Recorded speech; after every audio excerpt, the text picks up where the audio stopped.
Zoe Gabrielle Campos was born in September 1995 in Lubbock, Texas.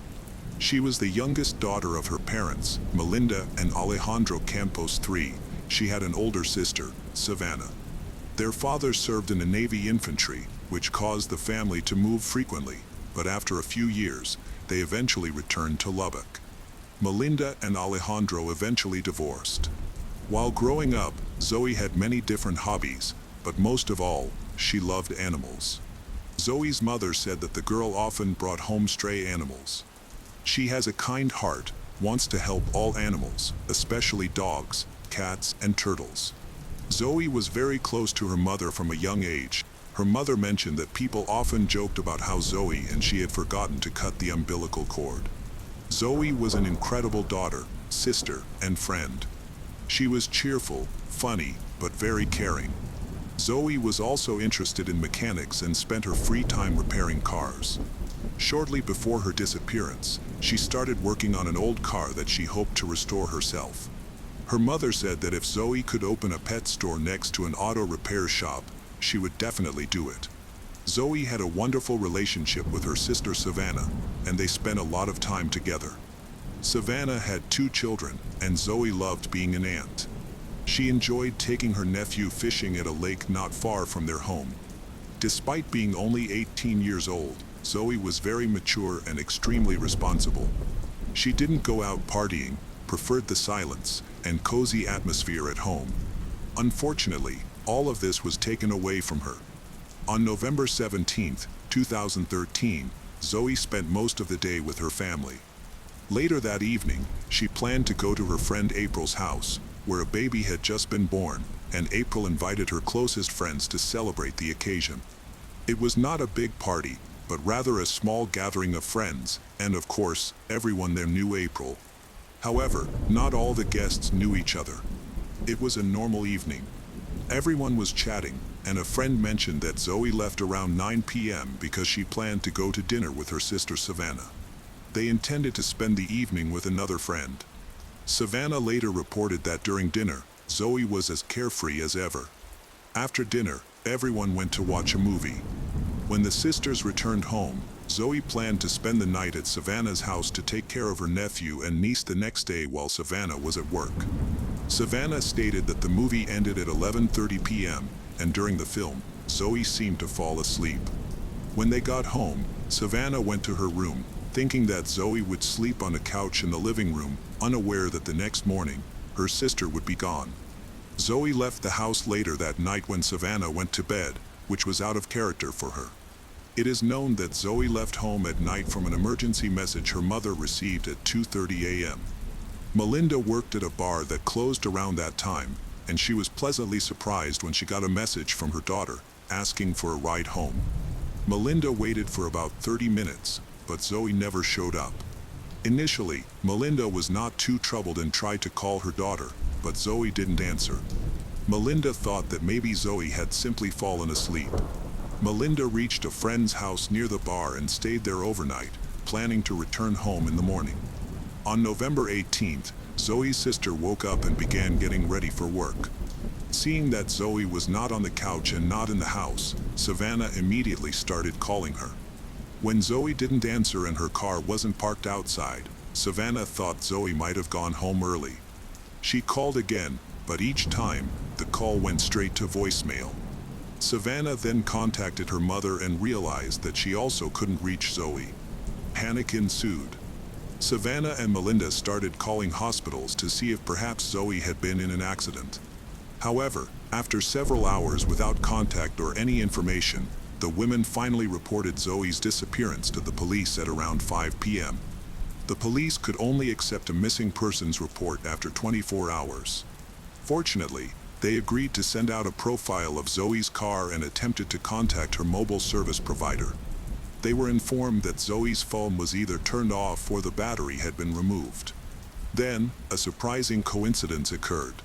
Zoe's aunt, Monica Rivas, was driving through the city on November 20th when she spotted her niece's gray Lincoln car near the university on 62nd Street. Monica immediately followed the car, trying to see the driver, but found it difficult due to the tinted windows and the car's speed. Still, She managed to determine that the driver was a man dressed in a hoodie with a darker complexion, and he appeared to be about 20 years old. As Monica followed the car, a lot of questions raced through her mind. Was Zoe in the car? Had this person harmed her? These thoughts nearly overwhelmed her, so she decided to focus on following the car while calling her son to explain the situation. However, the driver of the pursued car seemed to realize he was being followed and tried to escape. Eventually, Monica lost sight of the car when it turned sharply south, but she persisted in her search. When her son joined her, they found the Lincoln parked near Zoe's apartment. Monica immediately called the police and had to wait about an hour for the officers to arrive. Unfortunately, Zoe was not in the car, and she remained listed as missing. After inspecting the car, the police discovered several items: a phone charger, a black jacket, a sweatshirt, and some duct tape. They collected all of these items as evidence and lifted fingerprints from the vehicle. Since Zoe's father was an active member of the Marine Corps, the Naval Criminal Investigative Service became involved in assisting with the investigation. They took the jacket for forensic examination to look for any traces that could lead them to Zoe. The investigators also needed to find out if anyone had seen her on November 17th from 11:30 p.m. onward. Based on her latest text messages, mobile phone operators helped to estimate her approximate location, which indicated that she had been within a 1-mile radius of Lowry Field, a local football field. This area had a reputation for crime and other societal issues, which surprised Zoe's friends and family. Zoe did not use illegal substances and had no involvement in what is known as human trafficking, raising their concerns about the location where she was last seen. The investigators tried to speak with everyone who had been at April's house the night Zoe went missing, hoping someone might have heard or seen something unusual regarding Zoe's behavior or conversations. They discovered that a man named Carlos Rodriguez attended the party. When questioned on November 25th, Carlos claimed he did not know Zoe before they met at April's, but mentioned they had conversed briefly. He stated that they left at almost the same time, but the investigators found something odd in his story. Something felt insincere. As a result, Carlos was called in for additional questioning on December 9th. During this session, the investigators received significantly different information. Carlos admitted he had lied earlier, that he and Zoe communicated on Facebook after leaving April's. He said they had agreed to meet at his house that night to chat, but he continued to deny any involvement in Zoe's disappearance. He claimed she had come over, they intended to smoke marijuana, but when they had none, so Zoe left to find some and never returned. Carlos explained his initial deceit was due to not wanting to get in trouble over banned substance. However, he became the primary suspect in the case. Given that he had lied previously, investigators wondered if he was telling the complete truth this time. It turned out that his house was within a 1-mile radius of Lowry Field. In 2014, Zoe's family hired their own investigator to pursue any leads they came across, and they received numerous messages from community members eager to assist in the investigation. The investigators insisted that Carlos knew more than he disclosed. Eventually, they obtained a search warrant and investigated his residence. The police dogs brought and found several traces of Zoe's scent in that house and in the alley. The police conducted thorough searches of the premises but found no additional evidence. Over the course of 2015 and 2016, the entire community aided in the search, spreading awareness by posting flyers featuring photos of Zoe in hopes that someone might remember her or provide clues. As the years passed, Zoe's family and loved ones clung to hope for her safe return. On November 16, 2016, relatives and community members held a candlelight vigil to honor Zoe, who had gone missing 3 years prior. Over the years, investigators continued to seek the truth from Carlos. He was repeatedly called in for questioning, yet each time, his account of meeting Zoe evolved. However, when investigators found DNA on Carlos's jacket, he had to admit that Zoe had been in his house and in his room for some time. That night, Carlos was interrogated at the Lubbock County Detention Center. During investigations into Carlos, it was revealed that he had been stalking his ex-girlfriend, who said Carlos had threatened her with violence on several occasions. At that point, investigators were sure there was more to his story, but they needed concrete evidence before they could request another warrant. Then, another inmate, who was serving time with Carlos, mentioned in a conversation about the search that was being conducted at Carlos's house that, "The police have searched, the body will not be found until the concrete is removed." This statement was later confirmed by an informant who, on July 31, 2018, contacted detectives to tell them that Carlos had confessed to him where he hid Zoe's body. The informant provided specific details from Carlos's words about where the body could be found, which was enough to obtain another search warrant. In November 2018, the same team of police officers, accompanied by service dogs, went to conduct a search in the backyard. The dogs alerted the police, and they began digging in that area. Eventually, they discovered a set of bones. The bones were sent for examination, but before determining whose they were, there was no certainty that they were human remains. Carlos was called in for questioning, and in the middle of the interrogation, when the bones were mentioned, he fell silent, refused to talk until he was granted access to a lawyer. The lab results came quickly, revealing that the bones were not Zoe's, but rather animal bones. Investigators decided not to inform Carlos of this, as his reaction when the bones were mentioned suggested that the investigation was close to solving Zoe's case. In the following days, Carlos was closely watched, as were those he communicated with. After monitoring some of his conversations, investigators realized that Carlos genuinely believed they had found Zoe's remains. On November 14th, the police used ground-penetrating radar to identify additional areas to dig. However, before digging commenced, Carlos requested to speak with the lead detective. During this meeting, Carlos gave a full confession. He explained that on the night he and Zoe were together, they decided to use an illegal substance. After taking it, he went crazy, hit Zoe hard in the face, put her in a chokehold, and took her life. Carlos claimed that he buried Zoe that night in his backyard and later relocated her body to a deeper grave. Investigators took Carlos to the residence where he showed them the location of Zoe's remains. Just after 10 p.m. on November 16, 2018, Zoe's decomposed remains were found. Carlos was arrested and charged with her murder. The arrest warrant stated that Carlos Rodriguez confessed to killing Zoe in the house in which he committed the crime early in the morning of November 18, 2013. Zoe's remains were sent for forensic examination. Since much time had passed and the body had decomposed, they had to use dental records to confirm the identity of the remains. Zoe's father explained that when he sat down with relatives and told them that the body belonged to Zoe, everyone felt some relief, knowing that Zoe was not lost or suffering, and while this part of the tragedy was over, the pain remained.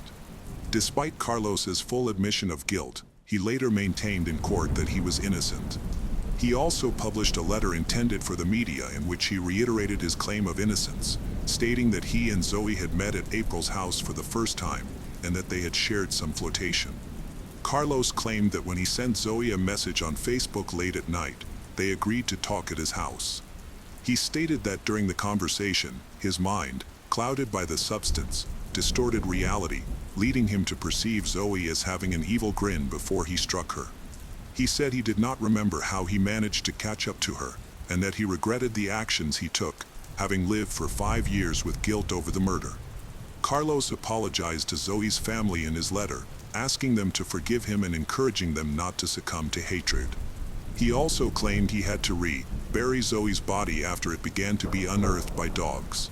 He and his lawyers prepared for trial, arguing that his original confession had been coerced because he had not been represented by a lawyer at the time.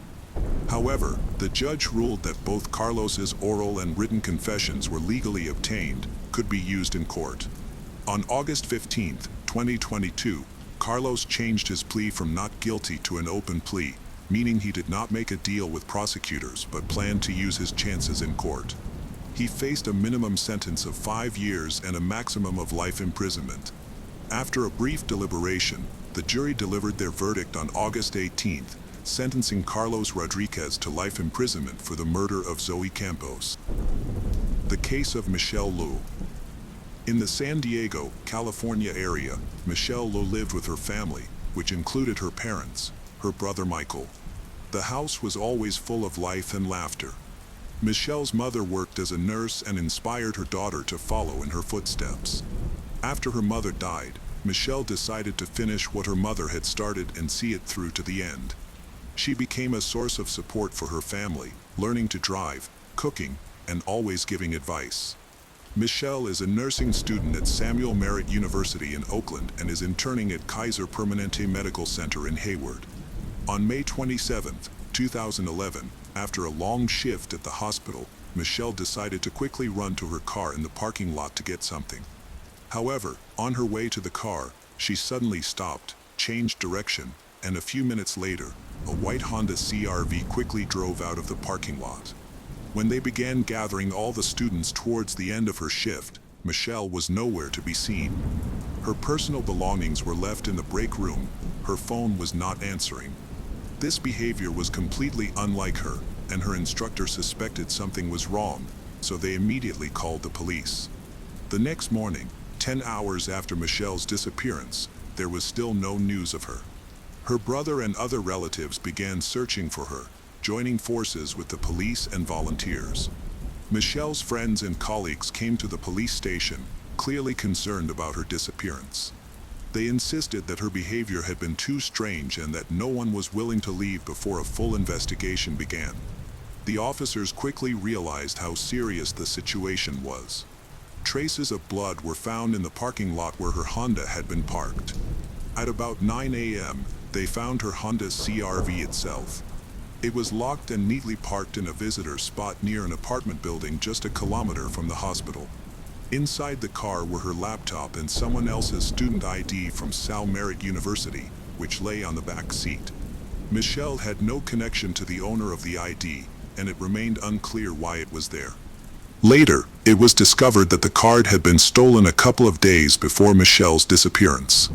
Most likely, the attacker had stolen the ID to gain access to the building and possibly lured Michelle to the parking lot before disappearing with her in her own car. Detectives immediately understood that this was not the work of a random criminal, but someone who knew her schedule well. The theory that someone had simply attacked her randomly in the parking lot seemed unlikely. Hospital records showed that 30 minutes after Michelle walked into the parking lot, the emergency room received a call. At 7:30 p.m., the emergency department received a call. The caller introduced herself as Michelle and asked to speak to the teacher. The nurse who answered the call informed the caller that she would need to transfer the call to another department, but the caller insisted that the nurse not do so. She mentioned that she just wanted the teacher to know that Michelle had called to inform her that Michelle would not be able to come back that night because she had received a message that her father had had a heart attack. When Michelle's car was being towed away for further examination, her brother Michael unexpectedly received a message from her phone, "I'm fine." Then another message came, "I'm not missing. The phone is glitching and has erased all data." These messages drained the battery. Shortly afterward, friends began receiving strange messages, one after another, claiming that she had a flat tire, that she was back in Reno, that she needed a break from social media, and that she was not feeling well and wanted to rest. Michelle's ex-boyfriend noticed the activity on her phone and immediately wrote to her, but the reply was, "Who is this?" By May 31st, the reward for information on Michelle's whereabouts had increased to $20,000, and after a few days, it reached almost $100,000. The family hired a private detective, and more than 100 volunteers joined the search, dividing into 14 teams to cover an area of several kilometers. The reward continued to grow. During the investigation into Michelle's relationships, one interesting detail emerged. She had problems with an old friend named Giselle Daiwag Esteban. The girls had been close for many years and even went to college together. Giselle was dating a man named Scott, and they had a 6-year-old daughter. However, their relationship had ended on a bad note, which sparked the issues between Michelle and Giselle. Long before Giselle and Scott started dating, Michelle had gone on a couple of dates with Scott but quickly realized that they were better suited as friends. There was never any romance or intimacy between them. Despite this, Giselle became obsessively jealous. Her behavior grew increasingly strange, and her relationship with Michelle began to deteriorate. Michelle continued to be friends with Scott and refused to stop communicating with him just because Giselle wanted her to. She ignored Giselle's strange and obsessive claims. When detectives came to Giselle to ask her a few questions, she did not hide her obvious antipathy towards Michelle and didn't even try to pretend otherwise. Giselle asserting that she had long asked Michelle to stay away from her daughter and to stop communicating with their mutual friends. She described their relationship as torment, calling Michelle a best friend who cheated on her with her ex-fiancé. The detectives then found Scott, who honestly shared his version of events. They noticed that he was sincerely worried and even participated in the search for Michelle, attending meetings and vigils organized in her honor. Scott shared how Giselle behaved towards him and his family. At some point, when their relationship reached another crisis, he tried to improve his relationship with Giselle for the sake of their daughter. However, these attempts always ended in failure. He showed the detectives a long correspondence with Giselle, where she constantly mentioned Michelle and wrote increasingly aggressive messages, such as, "I hope you find that nasty." Giselle accused Michelle of destroying their family and threatened that she would soon become unnecessary. Giselle even sent messages directly to Michelle, insulting her and accusing her of ruining her family. Additionally, she followed Michelle to San Diego. Scott also showed the police a recording of one of Giselle's outbursts of rage. In the recording, she was sitting in a car with their daughter in the back seat. Giselle insisted that Scott be honest about Michelle and threatened to kill them both if he lied about his relationship with Michelle. She gave him what she called a last and final warning. Scott stated that Giselle was temporarily placed in a psychiatric clinic where she was diagnosed with manic depressive disorder and bipolar disorder. After that, Giselle continued to come to Scott's house, sometimes even going inside and just sitting in a room until she was noticed. Scott was able to achieve complete custody of their daughter, which further angered Giselle, prompting her to move back to Hayward to be closer to them. Just 3 days before Michelle went missing, Scott filed for a temporary restraining order against Giselle, claiming that she had threatened him and his family. On the same day, he accused Giselle of breaking into his home and into their daughter's room. The police continued to review CCTV footage in the hope of obtaining clear images of Michelle's car. Her brother did not believe that his sister could simply get lost, as she always stayed in touch with the family and even reminded them to call their grandmother on Mother's Day. A reward for any information about Michelle's whereabouts continued to grow, and the search remained active. The police still hoped to find Michelle alive, but the evidence they gathered indicated that their chances were diminishing with each passing day. Their worst fears were confirmed when traces of Michelle's blood were found in her car. They called her family and informed them that the case was no longer being treated as a disappearance. Nevertheless, Michelle's family, determined to continue searching for her and hoping for the best, refused to believe the worst until there was definitive proof. Giselle remained the only suspect in the case, and the police invited her for a full interrogation. By that time, she was already pregnant with her second child. During the conversation, she admitted that she was indeed at the hospital the night Michelle went missing, supposedly for a routine medical examination. When asked about their friendship, Giselle referred to Michelle as her sister but noted that their relationship had deteriorated due to a mistake made by Michelle and Scott.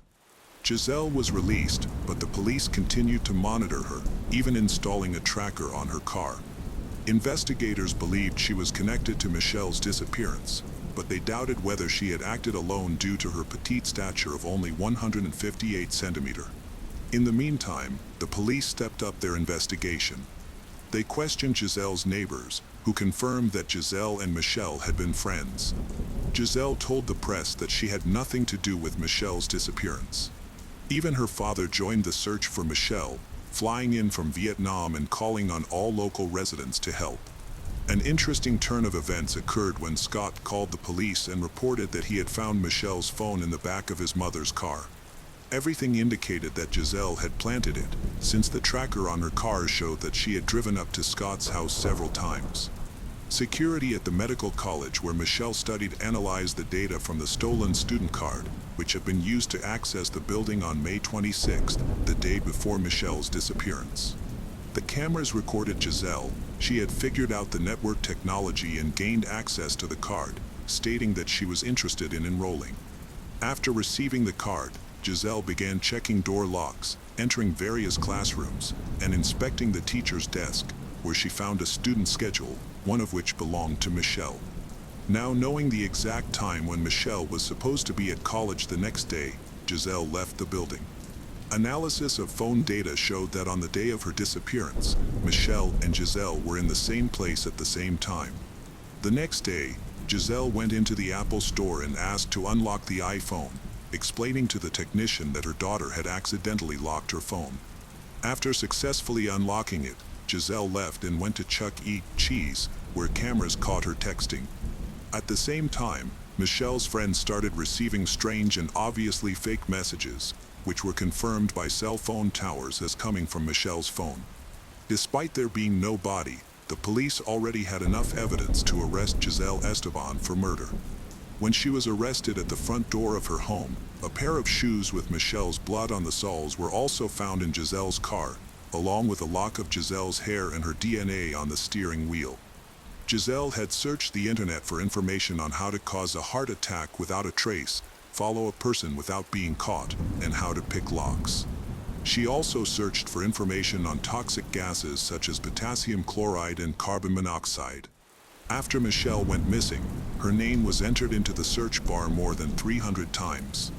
10 days after Giselle's arrest, Michelle's remains were found in a shallow grave in a remote area, about 20 kilometers from Giselle's home. 3 months had passed, and the body was badly decomposed, so the exact cause of death could not be determined. The Alameda County coroner confirmed the identity of the remains in September 2011. Giselle Esteban appeared in court. She pleaded not guilty, claiming that the murder was an accident caused by a moment of anger and that Michelle allegedly provoked her. Her lawyer tried to prove that it was not a premeditated murder but one of chance. However, Giselle herself did not testify and appeared absolutely emotionless in court, without expressing a drop of remorse. Prosecutors assumed that Giselle had planned the attack in advance. She had tracked down Michelle, studied her schedule, waited for her to come out to the parking lot, and then attacked her with a sharp object. This explained the traces of blood, how she could load Michelle's body into the car and take it away. The prosecutor called Giselle a sociopath, noting her coldness and calculation. He emphasized that this was a carefully planned attack on a person who did not even suspect the danger. Giselle Esteban was found guilty of first-degree murder. She did not react to the verdict and left the courtroom in silence. At his sentencing hearing on December 10th, Esteban was sentenced to 25 years in prison without the right to parole. Michelle's family was disappointed. They had hoped for a life sentence without the possibility of parole. With such a sentence, they would be forced to attend a parole hearing when she files the appropriate petition. Michelle's brother, Michael, was deeply distressed by the loss. He recalled how his sister had planned to follow in their late mother's footsteps and become a nurse to help people. For the family, the loss of Michelle was immense, and to this day, they hope that justice will prevail. Nothing can bring back their beloved sister and daughter. Michelle's dream of becoming a nurse and following in her mother's footsteps was cut short when Giselle killed her in the parking lot of a Bay Area hospital. It was a fit of jealousy when Giselle mistakenly thought that Michelle had started dating her boyfriend. Michelle's family plans to actively participate in the hearings to remind the judges how cruel this case is and to show how tragic their sister's fate is. The judge noted that in order to be released early, Giselle would have to show sincere remorse, which was not observed from her at the time of the trial. Shortly after her arrest, Giselle gave birth to a boy, who was handed over for adoption. There were rumors that Scott might have been the father, but he denied it, and the real father's name was never revealed. Lee's family continued to volunteer, helping other families dealing with missing loved ones and raising awareness of such cases. Michael said he was sure his sister was now in heaven with their mother, helping him come to terms with his loss and be less afraid of the future. Michelle's father has always been proud of her diligence and busy life, but admits that he has never asked her to spend Father's Day with him. Now he regrets and dreams of turning back time, even just for one day, to invite her to enjoy this vacation together. After the trial, Michelle's family did not stop fighting for justice. They decided to direct their pain and anger toward creating an organization in her honor. The Michelle Lowe Foundation has become an important platform for helping families who have lost their loved ones and for those looking for missing relatives. They have organized annual events and fundraisers supporting search services, began advising other families, teaching them how to act correctly in the first hours after the disappearance of loved ones. Every year on Michelle's birthday, her friends, family, and those who were helped by the foundation gather together to remember her bright personality. It became not just a day of mourning but a celebration of her life, a day of support and love. People bring flowers and launch white balloons into the sky, symbolizing hope and memory. Scott, who was drawn into this terrible story, also took part in the work of the foundation. He decided to change his life and devote himself to raising his daughter.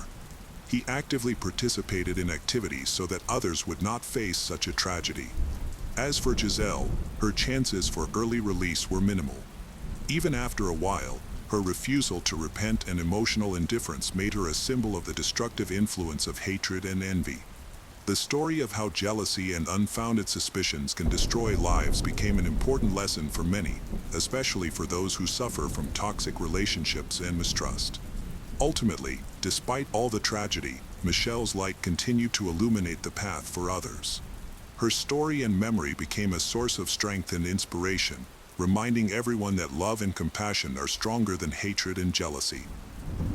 The Jacobson family seemed to have it all: wealth, success, and a beautiful home in Wellington, Florida. They appeared to be the ideal loving family. However, appearances can be misleading. Behind the facade of their perfect life lay a much darker reality. What was meant to be a joyful birthday celebration for their two young boys turned into a devastating event, leading to a tragedy so profound that the entire nation would remember their names. To fully grasp this story, we need to go back to 1989 when Neil Jacobson met Frankie at a gym in Bayside, Queens, New York, where they both lived and worked. They are ambitious and successful in their careers. Frankie was making her mark at Lehman Brothers, a leading firm in finance, while Neil had established his own boutique firm on Long Island.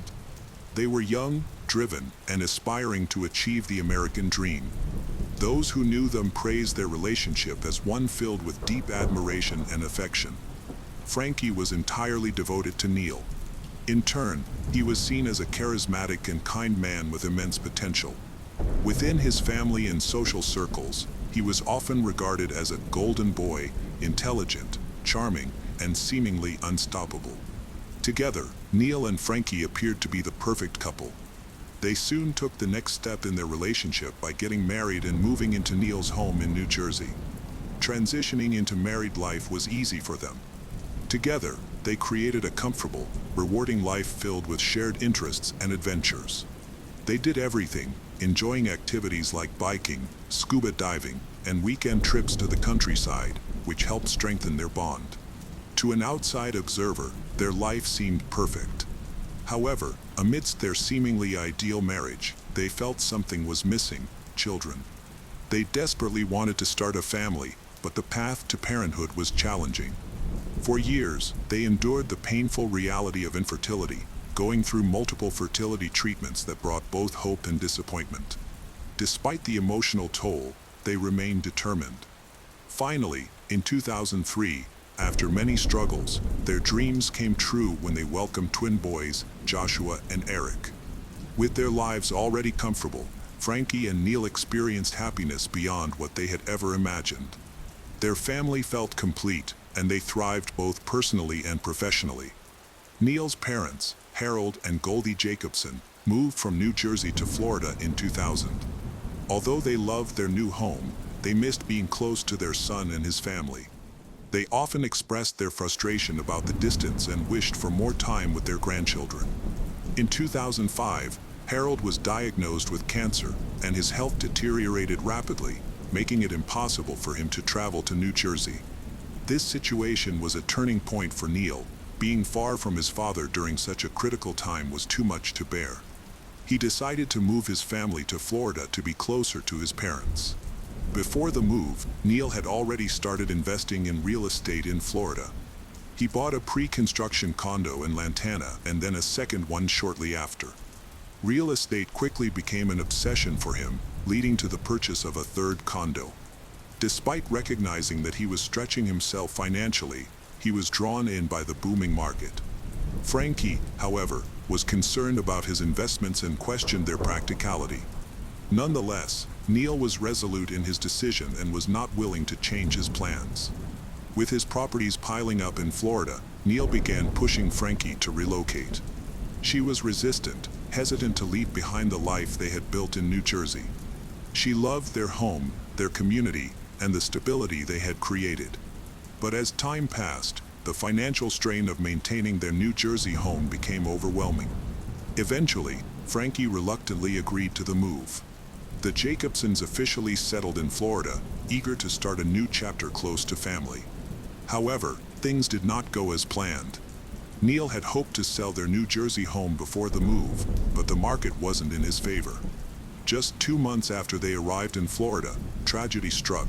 Harold Jacobson passed away. The loss of his father devastated Neil in ways he hadn't expected.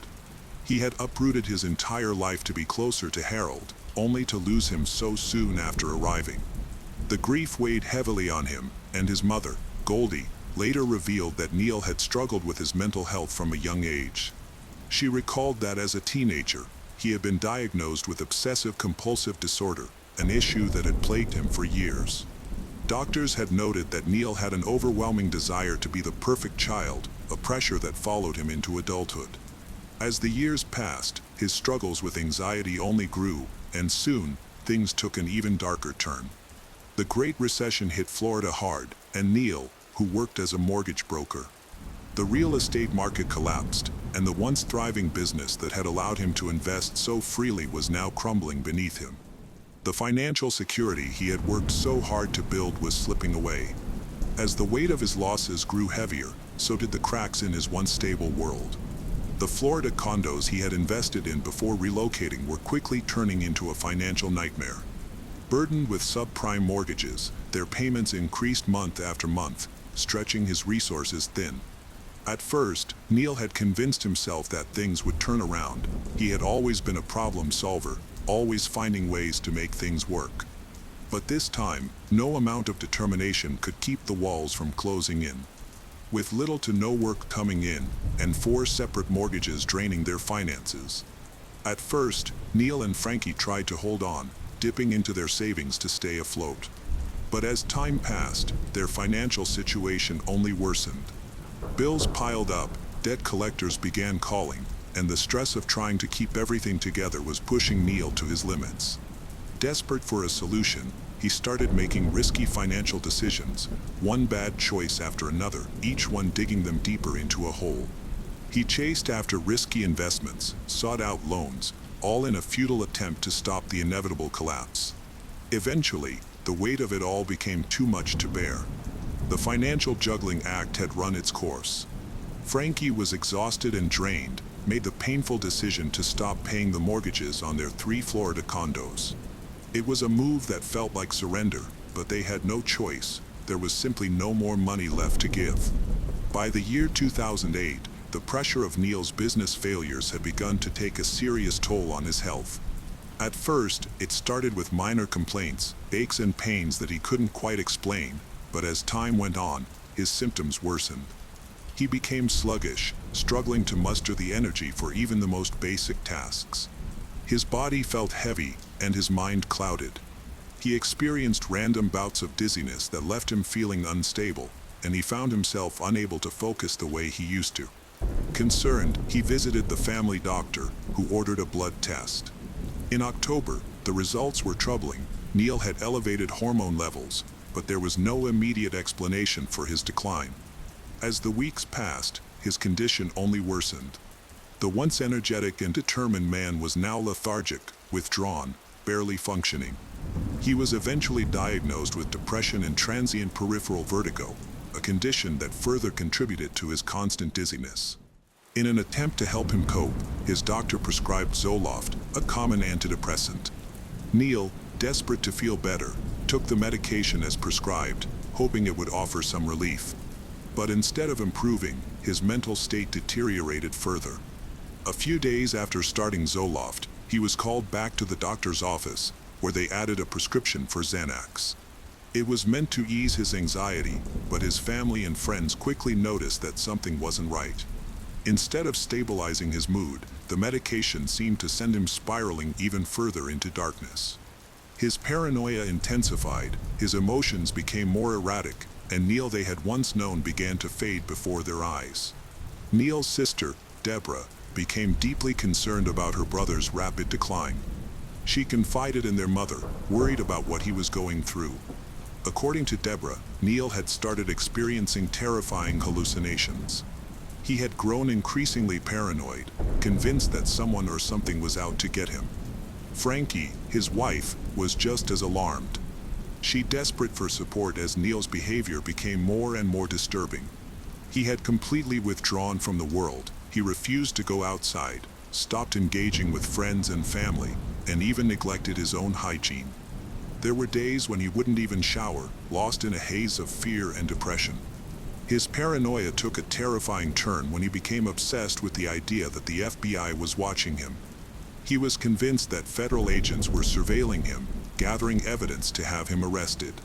He would talk about it constantly, warning anyone who would listen that they were building a case against him. His delusions became more elaborate. He was certain that his phone was tapped, that his home was under surveillance, and that at any moment, the authorities would storm in, take him away. His mother saw the full extent of his paranoia. One of the last times she visited him, Neil pulled her aside, his voice shaking with fear. He told her he was in big trouble, insisting that the FBI was coming for him, that he had done something terrible, though he couldn't seem to explain exactly what. The fear in his eyes was real, raw, and overwhelming. As Neil's mind unraveled, January 23, 2010. The darkness he had been wrestling with for months finally took over, and what happened next would shock everyone who had ever known him. That morning, Neil stood before his wardrobe, fumbling with the top shelf, his hands shaking as he retrieved a loaded gun. His wife, Frankie, still groggy from sleep, watched in confusion, not yet realizing the horror that was unfolding before her. Neil, with the gun in hand, stepped out of the wardrobe, his face hardening into something almost unrecognizable. Frankie's heart skipped a beat as the realization hit her. In an instant, panic took over. She leapt toward him, struggling desperately to wrest the weapon from his grasp. They tumbled to the floor, the fight becoming a chaotic blur of screams, desperation, and tears. In the midst of the struggle, Neil, in a violent frenzy, struck Frankie, knocking out her front tooth and slicing her finger. Despite the brutality of it all, Frankie didn't give up. She fought with all her strength, but Neil was too much, overpowering her in his disturbed state. With cold detachment, he stood, reloaded the gun, and turned the weapon on her. 2 shots rang out one after another, each striking her in the face, silencing her forever. But Neil's twisted path didn't end there, covered in Frankie's blood. He reloaded the gun and made his way to his son Eric's room. Eric, who had been lying on his stomach in peaceful sleep, was the next victim in the nightmare that Neil had somehow constructed in his mind. 2 bullets tore through Eric's body, but against all odds, the boy survived the first 2 shots. However, Neil was undeterred, his mind fixated on finishing what he had started. He grabbed a pillow and pressed it over Eric's face, ensuring his son wouldn't survive. 2 more shots, and Eric was gone. The house was eerily still now as Neil moved toward the next room, where his youngest son Joshua was sleeping. Joshua, blissfully unaware of the carnage around him, lay curled in his sheets. Neil's actions were methodical, almost as if he were following a script. He covered his son's face with a pillow, silencing him with 2 shots to the face. In a matter of moments, the vibrant lives of his family had been extinguished, with the blood of his wife and children staining his hands. Neil walked to the bathroom and turned on the shower. He stood under the water, numb, as if washing away the sins he could no longer escape. When the shower ended, he dressed, swallowed a cocktail of Vicodin and Xanax, in a haze, left his home. As he drove, the pills began to take effect, making him groggy and disoriented. Less than a mile from his mother's house, Neil passed out behind the wheel, swerving off the road and coming to a stop in the grass. Neil had initially planned to kill his mother next before taking his own life. But in his twisted state, something inside him held him back. He later told the police that when he was at home, standing in the living room, he thought about going to heaven to be with his father, but he couldn't leave his mother alone, so he planned to take her with him. Thankfully, he never made it to her house. When the police found him, Neil was disoriented, barely conscious, and gripping the gun beside him. As they approached, he muttered, "I killed my family," in a dazed and broken voice. The investigation raised many questions. Was Neil a victim of the side effects of his medications, or had he planned this horrific act all along? A suicide note found later suggested that Neil may have been preparing for this moment, leaving many to wonder whether he was driven by his medications or if he had, at some point, simply snapped. His attorney's defense centered around his mental state. They argued that he had been suffering from severe depression, anxiety, and paranoia, all of which had been worsened by the medications he was taking. They described Neil overwhelmed by financial ruin, haunted by the fear that the FBI was watching him, and convinced that there was no way out. His legal team insisted that he had not acted out of hatred or rage, but had instead been driven to an unimaginable breaking point due to the side effects of his prescription drugs. To support their argument, the defense brought in medical experts who testified about the dangers of Zoloft and Xanax, the two medications Neil had been prescribed before the murders. These drugs, they explained, could cause extreme mood swings, hallucinations, and suicidal tendencies, especially when taken together in high doses. Neil's behavior before the killings, his paranoia, delusions, and refusal to leave the house, was presented as clear evidence that he had lost his grip on reality.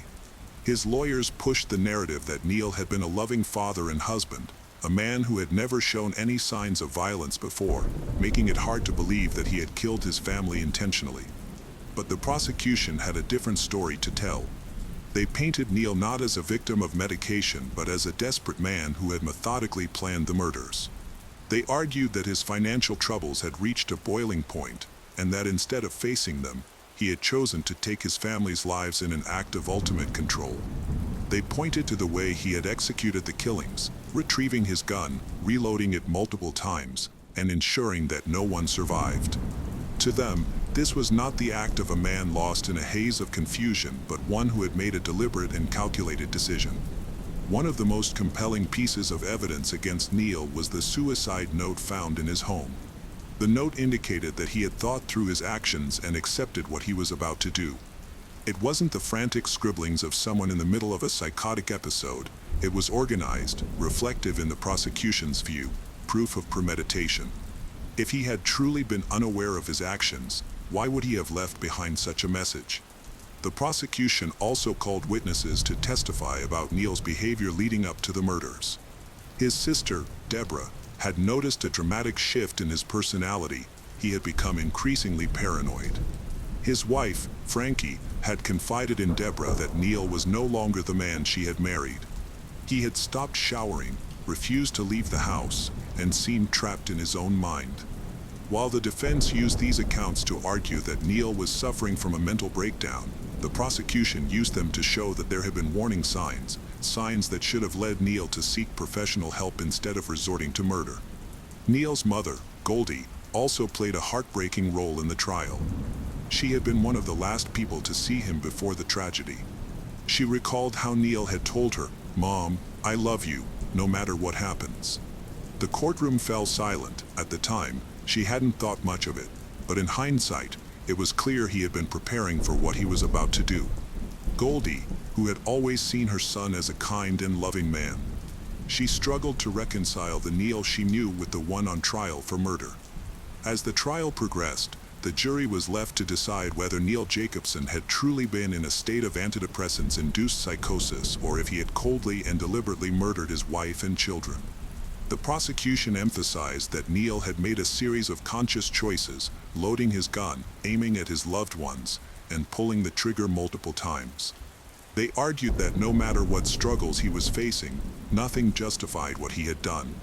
The defense, on the other hand, urged the jury to consider his mental state, to see him as a broken man who had been consumed by fear, paranoia, and desperation.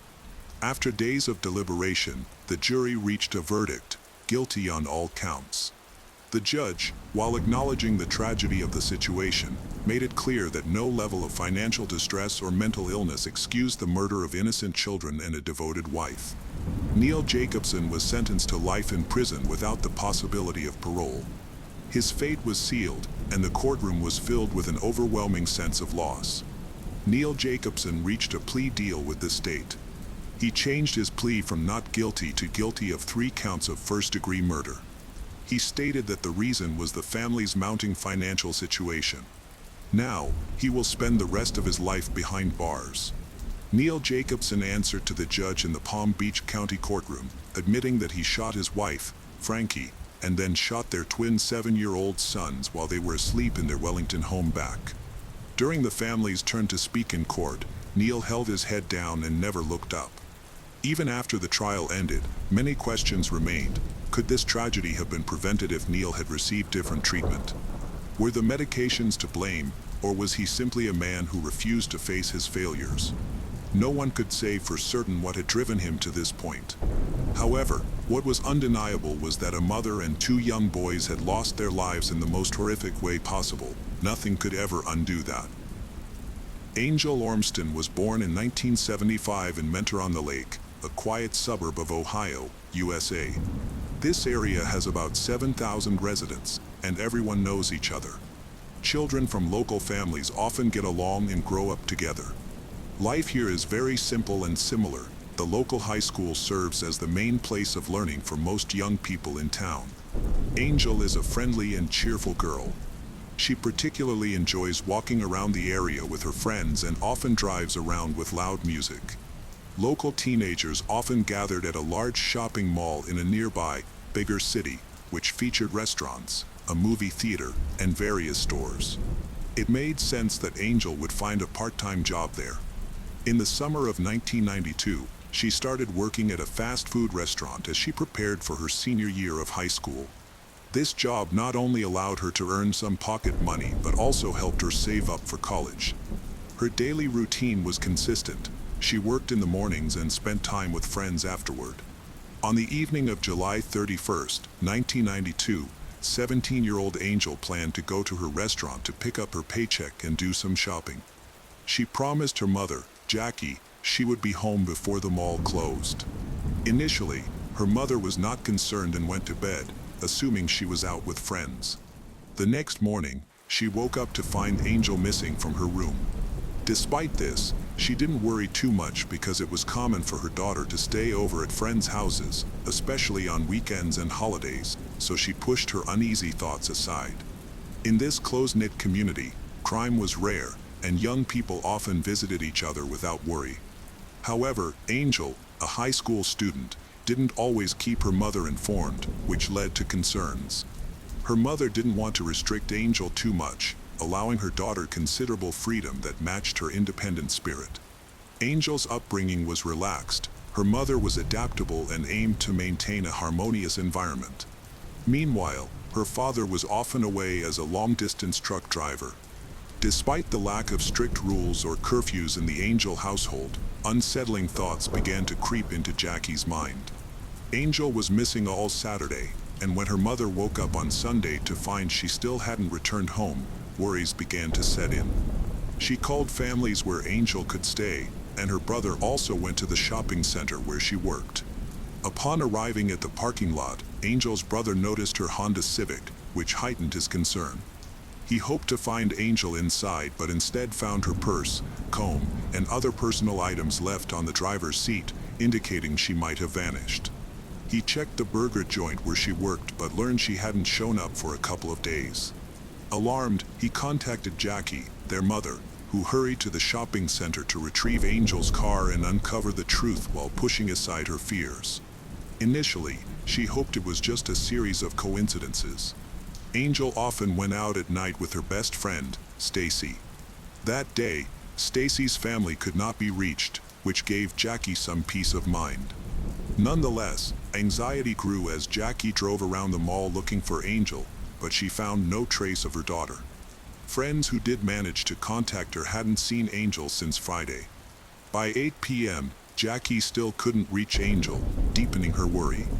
Jackie finally decided to report her daughter Angel as missing by going to the police. Although Angel was last seen on July 31st, Jackie did not visit the station until August 2nd.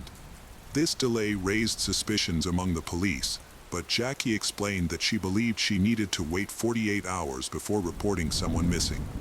Jackie provided detailed information about Angel, including her life and relationships.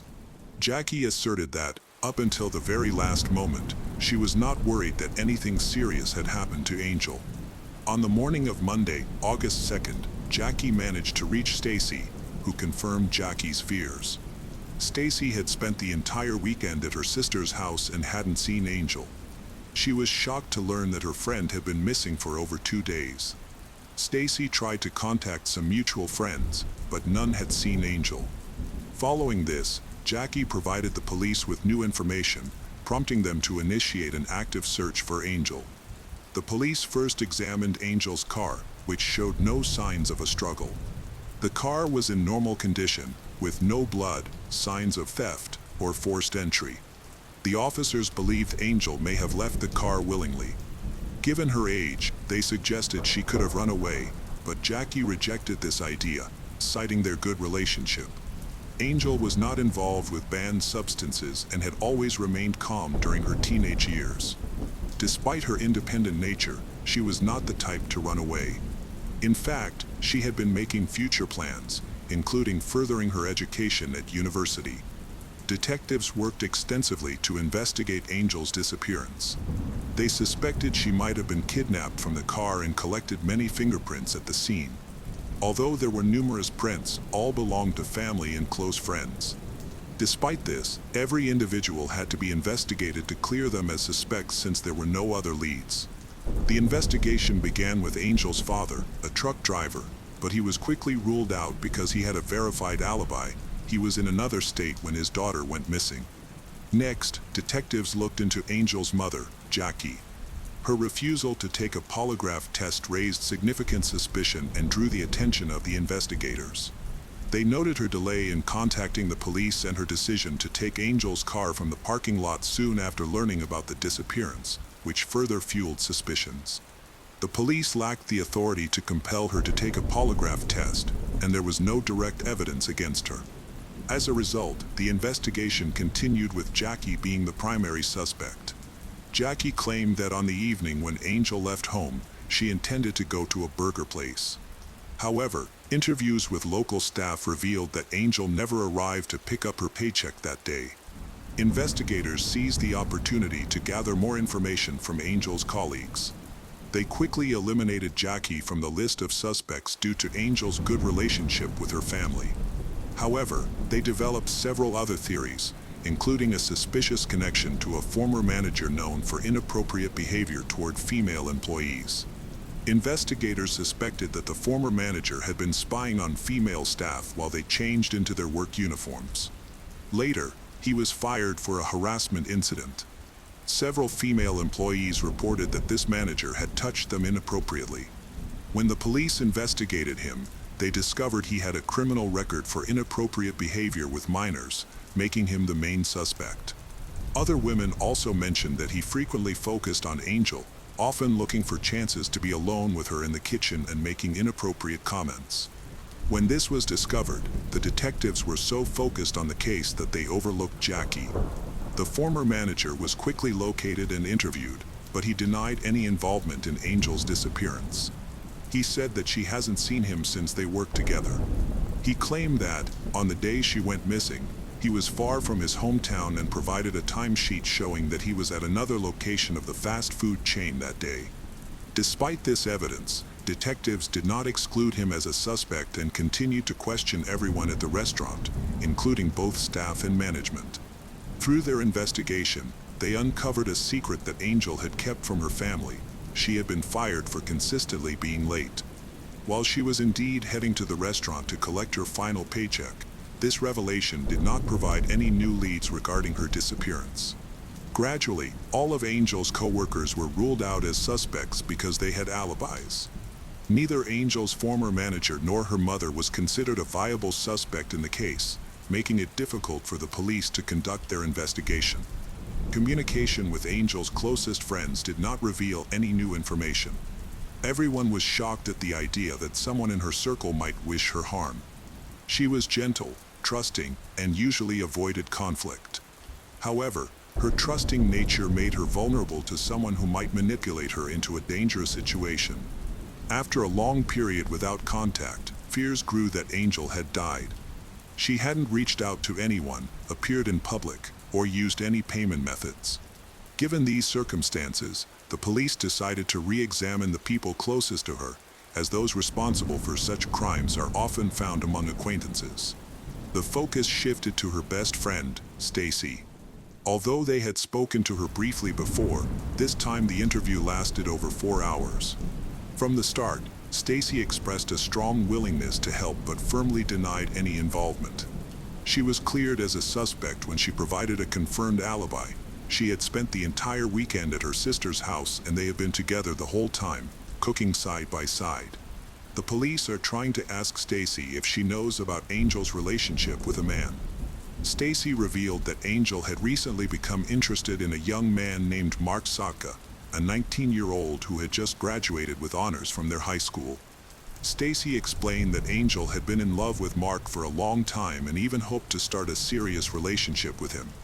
However, Angel was very private, especially about her relationships, and only Stacy knew about Mark, not even sharing it with her mother. During the questioning, Stacy reveals that Angel was aware of her pregnancy shortly before she disappeared. They had talked several times about the possibility of telling Mark about the baby, and Angel was optimistic that he would accept her and the child, viewing it as the start of their life together. Stacy was doubtful, but Angel was convinced she could build a family with Mark. The detectives decided to investigate Mark's background before confronting him. It appeared that Mark was not ready for fatherhood. Just before Angel went missing, he started college, which suggests he may have only considered Angel a short fling while planning to focus on his studies. They found no incriminating evidence against him, as he had a clean record and a solid reputation in school. Eventually, Mark was called to the police station for questioning. He was surprised to learn that he was considered a suspect in Angel's disappearance. He denied any involvement and refuted Stacy's claims about their relationship. When he learned that Angel might be pregnant, he laughed it off, dismissing it as a fabrication by his girlfriend. He admitted to having had a brief encounter with Angel at the beginning of summer, but said they had not met again since then. Additionally, he had been in a relationship with another girl for 2 years. To support his claims, he needed to provide proof and a reliable alibi. Mark testified that he left work at 5 p.m. on July 31st, 1992 to go to a shopping mall. He intended to buy a gift for his girlfriend and then meet friends at a pizzeria. The police began to investigate his account closely. His employment at a car dealership was verified through his timesheet, which matched his claimed working hours. Additionally, they found a receipt for the gift purchase. Several friends from work supported his story, confirming he was at the pizzeria until around 9 p.m. The only inconsistency was that some staff members at the places he visited that evening did not remember him. However, Mark willingly took a polygraph test, which showed no evidence of his involvement in any crime. As a result, he was cleared as a suspect. The investigation hit another dead end, prompting detectives to revisit earlier theories of escape or kidnapping. Discovering that Angel might have been pregnant reinforced these theories. Her family may have opposed her having a child at just 17, leading her to potentially run away to start a new life with the baby. Unfortunately, these possibilities did not bring them any closer to finding her. Frustrated by the lack of progress, Angel's mother decided to take action. She reached out to the community through local media in hopes of gathering information. Her appeal successfully raised awareness about Angel's disappearance, turning the incident into a well-known topic of discussion. Friends and concerned individuals joined in, distributing thousands of leaflets. Charities became involved, and a fund was established, raising $10,000 as a reward for anyone who could provide useful information for the investigation. In the following weeks, the police department received numerous requests for information, which opened several new leads for the investigation. Detectives conducted thorough checks, but these efforts did not yield any significant results. Frustrated, Angel's family made the decision to hire a private detective. When Angel's father returned from a trip, he was hopeful that it would help locate his daughter, unlike the ineffective efforts of the police. However, despite the detectives' hard work, no new information emerged. 3 months passed, and there were still no updates on Angel's case. By this time, her friends had almost lost hope, but her mother remained determined. Angel's mother, Jackie, even altered the message on their answering machine, leaving a note for her daughter in the hopes that she would eventually call. She refused to believe that anything bad had happened to Angel. Meanwhile, the entire city was critical of the police for their lack of progress, which led to increased pressure on law enforcement to revisit existing leads and suspects. Eventually, detectives began to focus on a man who was engaged to Angel's best friend. He was very interested in finding out what happened to her and was vocal in his criticism of the investigation. His name was Candle. Even though he showed a strong interest in Angel, he did not give any information to the detectives or the media. It was believed that he had attempted to start a relationship with Angel and was rejected, which might have led to her kidnapping or murder. On the day she went missing, he was working at a shoe store in the shopping mall where she was last seen. He had a confirmed alibi for that time, but after work, he could have committed a crime, especially since he was nearby. He allowed investigators to search his car, but nothing suspicious was found. The investigation had reached another dead end. On December 15, 1992, 4.5 months after Angel's disappearance, a local resident was out hunting with his dog. While walking through the forest, the dog became uneasy and led its owner away. This took them to a drainage ditch, where the hunter noticed something wrapped in a sheet and tied with a rope. Upon closer inspection, he saw a human hand protruding from the package. The man quickly contacted the police. When law enforcement arrived, they discovered a body in an advanced state of decomposition. Identification was possible only through dental records, which confirmed that it was 17-year-old Angel Ormston, who had been reported missing. On December 16th, Angel's family was informed of her death. An autopsy showed she had suffered blunt force trauma to the head, which might not have been fatal. However, she had sustained 2 stab wounds to the chest, both delivered with significant force, impacting her heart. As a result, she bled out quickly and died. Investigating her death was complicated by decomposition, but fibers resembling those from a blue carpet were found at the scene. The police compiled a list of all homes associated with Angel, including those of neighbors, family, and friends, in search of a home that might have green carpeting. One key location of interest was the house belonging to Mark, who might have been the father of Angel's unborn child. At the time of the murder, the house was empty as it was for sale. Witnesses claimed they saw Mark enter the house with a girl who matched Angel's description. Although the house had been sold by then, the new owners allowed detectives to inspect it. Most rooms had been renovated, except for the basement. Upon entering the basement, the police found a blue carpet that matched the fibers collected from the scene. Additionally, a clothesline similar to the one used by the killer to move the body was discovered in the laundry room, matching the one found on Angel. The new owners reported that both the carpet and the clothesline had been left behind by the previous owners. These items were sent for forensic analysis, and tests confirmed that the microscopic fibers and the rope matched those used in the crime. Furthermore, a bloody fingerprint was discovered in the basement. 5 months after Angel disappeared, on December 31, 1992, 19-year-old Mark Sotka was arrested on suspicion of murder. During his arrest, he insisted that the police had no evidence against him and claimed he was not the person they were looking for. He immediately refused to cooperate with detectives, prompting forensic experts to conduct a detailed examination of his car. They discovered that although he had attempted to clean the interior, a few small drops of blood remained. During questioning, Mark eventually broke down due to the overwhelming evidence against him. He admitted to committing an act he described as stupid. When pressed for more details, he confessed to murdering Angel. Mark explains that he invited Angel to his house for intimate relations again, but things changed that night when she revealed that she was pregnant and that he was the father. This news triggered a violent outburst from him. He demanded that she get an abortion, but she refused. An argument ensued, during which Angel threatened to cause problems.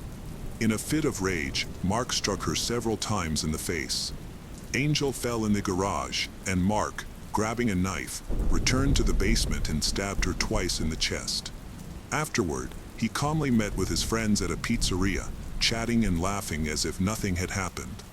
Later that evening, he wrapped her body in a sheet, secured it with a clothesline, and transported it in the trunk of his car to a wooded area, where he left it in a ditch. Afterward, Mark returned home, covered up the evidence of the crime, and cleaned his car. After 5 months of investigation, he was arrested as the killer. During questioning, Mark confessed to first-degree murder and led authorities to the location where he disposed of the knife used in the crime. Despite thorough searches, the knife was never found. However, he had limited chances of proving his innocence.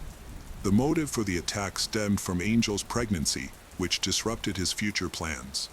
Mark had no intention of continuing his relationship with her and wanted to focus on someone else. In February 1993, to avoid the death penalty that was in place at the time, Mark officially admitted his guilt. Consequently, he was sentenced to life in prison but became eligible for parole after 30 years. Angel's family pointed out that Mark showed no remorse or compassion, which explained how he was able to deceive the polygraph test. Following his sentencing, he was taken to jail. After serving 20 years, Mark utilized an old Ohio law that allowed him to request a parole hearing after 2/3 of his minimum sentence.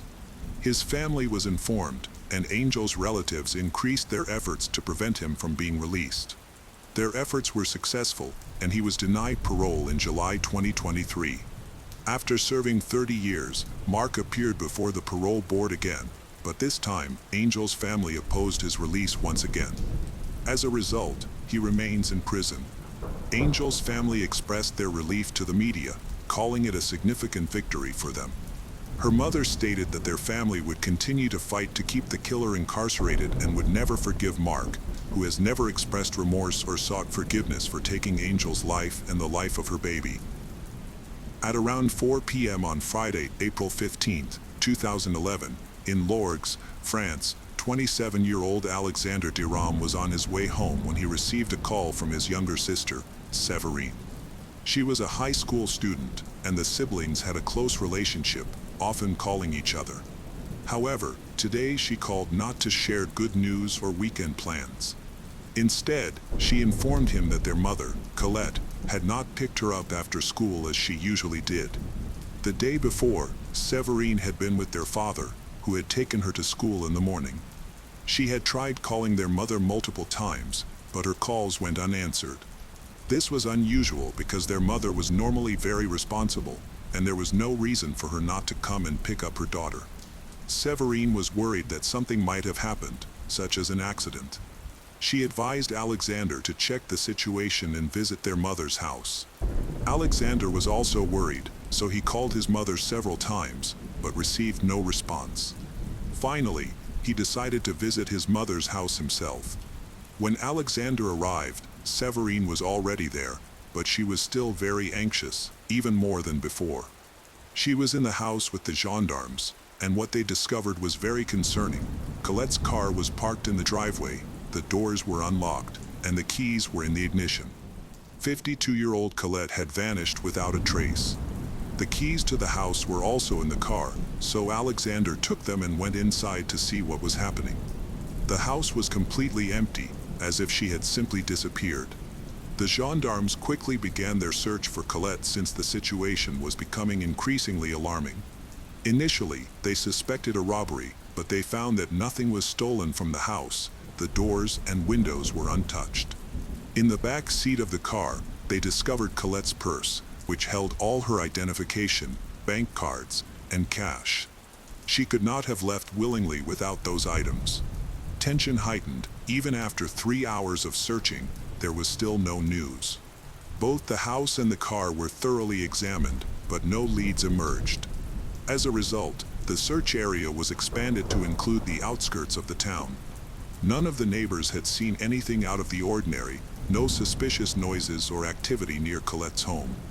To learn more about her, the police interviewed her relatives. Colette, a divorced mother of 4, was known for her reserved and calm demeanor. She was not someone who would spontaneously disappear. She had no mental health issues or addictions. At the time, Colette was working as a supermarket manager. She was polite, punctual, and a devoted mother. Everyone who knew her was confused and did not understand what had happened, as she had no troubling relationships and no history of violence. The evidence suggested that Colette's disappearance was not accidental. The police believed that whoever was involved in this incident was someone she was very familiar with. At the very least, Colette had allowed this person into her house or had given them the right to enter. After investigating, the police identified the primary suspect. She lived by herself in a small 2-story house. To save on expenses, she rented the first floor to a man named Bernard. During his interview, Bernard made some strange and unsettling remarks. He speculated on how Colette might have been abducted, suggesting that she could have been struck on the back of the head, rendering her unable to call for help. He also provided a detailed account of her medical condition, noting that she was diabetic and needed urgent assistance to avoid serious health consequences. His level of knowledge about Colette raised suspicions among the police. Furthermore, Colette's son, Alexander, revealed that Bernard was in love with his mother, which could explain his insight into her behavior and routines. This revelation increased suspicions, as Bernard could potentially have a motive. Alexander noted that, despite Bernard's interest, his mother did not reciprocate and had no intention of developing anything beyond friendship. She was solely focused on her children and her work, completely dismissing the idea of a romantic relationship with Bernard.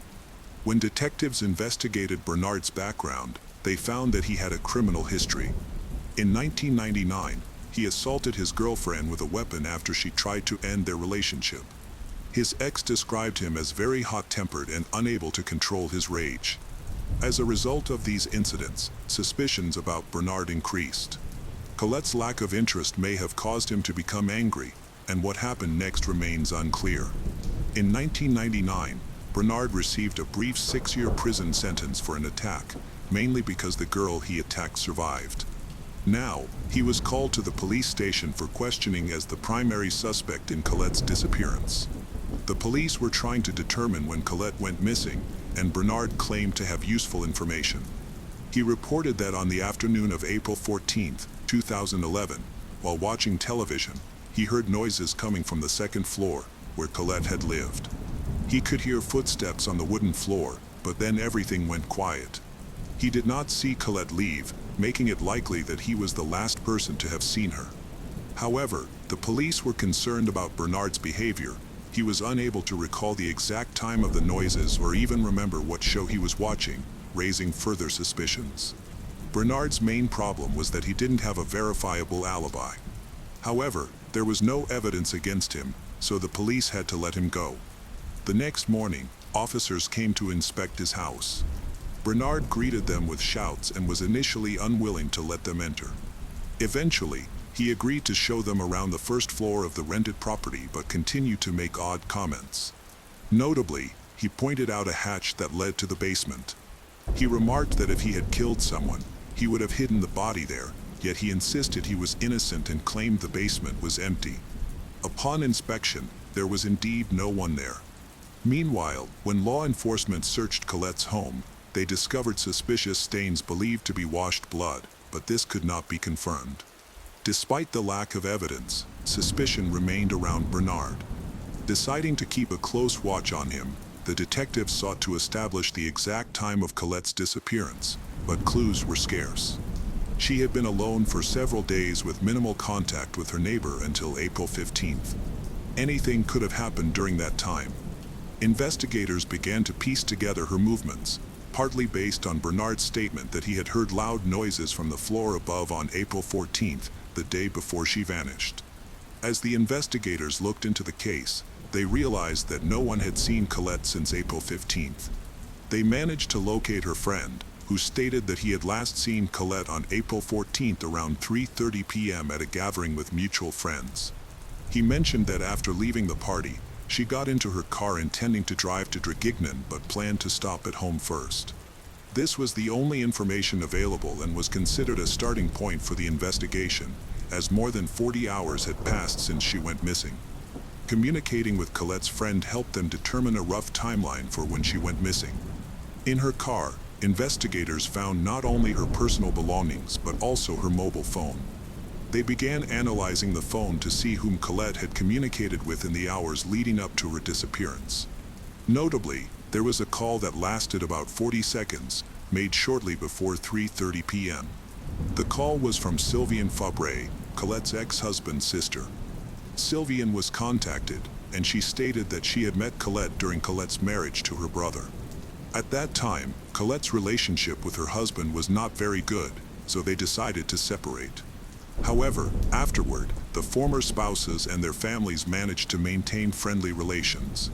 Sylviane mentioned that back in 2008, they collaborated with Colette to invest money in a joint business. Shortly before Colette's disappearance, the business partners had a small conflict regarding these assets, but Sylviane claimed that everything was resolved, and they continued to work together. Together, Sylviane and Colette created a real estate company that generated a substantial income, which provided Sylviane with a potential motive. Not only were they distant relatives, but they also had shared finances and property, which can often lead to such conflicts. Naturally, Sylviane denied any wrongdoing. Colette's daughter mentioned that Sylviane often had conflicts regarding their joint activities. They could argue and reconcile several times a day.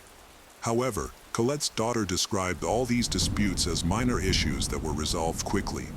The gendarmes checked Sylviane's schedule for the last few days. She had an alibi confirmed by her son. For almost the entire duration of the investigation, suspicions against Sylviane were not substantiated, and the search operation again hit a dead end. On April 17, 2011, the prosecutor's office began a judicial investigation into the disappearance of Colette. With no leads left and all suspicious individuals cleared as unlikely suspects, there was no option but to notify the media and hope, with their assistance, to obtain new witnesses who might have noticed something. At a recent press conference, officials announced that while there were priority leads in the criminal investigation, no suspects had been identified. This news sparked significant interest among journalists, as the case could potentially involve themes of business, money, love, or betrayal. Consequently, rumors began circulating about Colette immediately, some of which were quite alarming. Her information, background, and photos quickly became prominent in newspapers and on television. Her children expressed their desire to see her again and shared how difficult her absence was for them. The most concerning aspect was that the critical 48-hour window for finding her alive had already passed, significantly diminishing the chances of a successful rescue. While the prosecutor's office hoped to gather new leads from the public through the media, the police were actively searching the nearby villages. Following the press conference, the search area was widened, and a special investigative unit took over the case. Colette's disappearance began to attract national attention. The media frenzy intensified as they attempted to connect her case with another notorious crime that had recently shaken France. A few days before Colette went missing in early April 2011, 5 members of the Dupont de Ligonnès family, including the wife and 4 children, were found murdered under the terrace of their home in Nantes. The head of the family, Xavier, disappeared shortly after the murders, having been spotted on the outskirts of the city on April 15th. Authorities believe Xavier was responsible for the crime, and he was placed on a nationwide wanted list. Notably, the location of the massacre was only 30 kilometers from Colette's home. The media quickly linked these incidents together. The timing coincided with Colette's likely disappearance, raising the possibility that Xavier kidnapped her. An even stranger coincidence was that the Dupont de Ligonnès family lived in a house that Colette had sold in 1992. Xavier was viewed as a respectable citizen, a devoted husband, and a caring father who was engaged in his community and known for his honesty and fairness. However, it later emerged that Xavier was deep in debt at the time he murdered his family. Just days before the killings, he purchased cement, tools, and 4 bags of lime, suggesting he had a motive and was preparing for the crime. Journalists speculated that Xavier may have had a grudge against Colette, but the reason for his potential revenge remained unclear. Rumors spread quickly, with theories ranging from a fraudulent real estate deal to unrequited love. Others suspected it could be part of a planned escape. Xavier could have taken Colette so they could be together again. Witnesses came forward, claiming they had seen Xavier's car near her home. Some even reported seeing him stop in town on April 14th. Although these accounts seemed unlikely, detectives noticed clear connections between Xavier and Colette. This led them to investigate the possibility that the two had escaped together. Consequently, Colette shifted from being seen as a victim to potentially being viewed as an accomplice in crimes that might have involved Xavier's family. However, friends and family of Colette quickly disputed this theory, asserting that she was not capable of cruelty. As detectives explored new leads that emerged almost daily, they became convinced that there was no romantic or conspiratorial link between Xavier and Colette.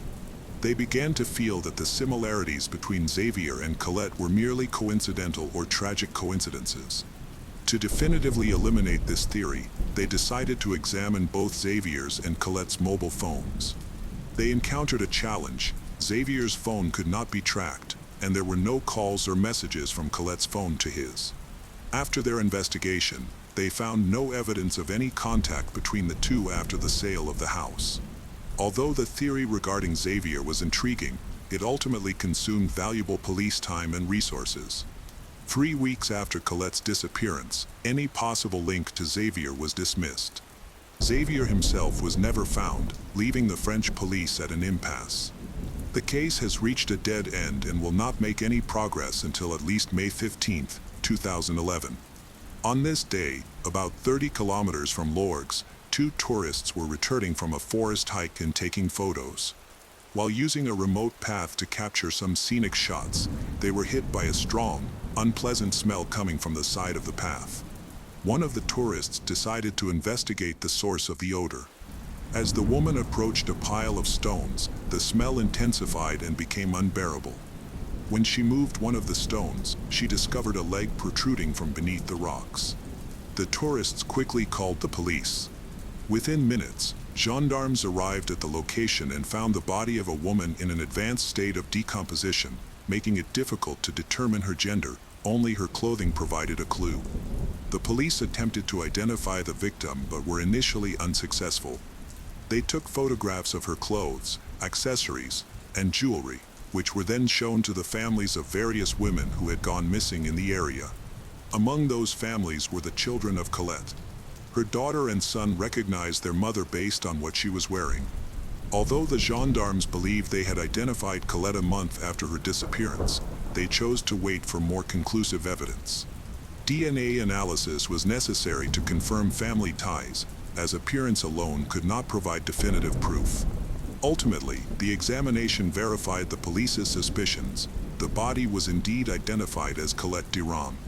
On May 17, 2011, an autopsy was conducted on the body that had been found at the Forensic Medical Institute. Unfortunately, the condition of the remains was so poor that the exact cause of death could not be determined.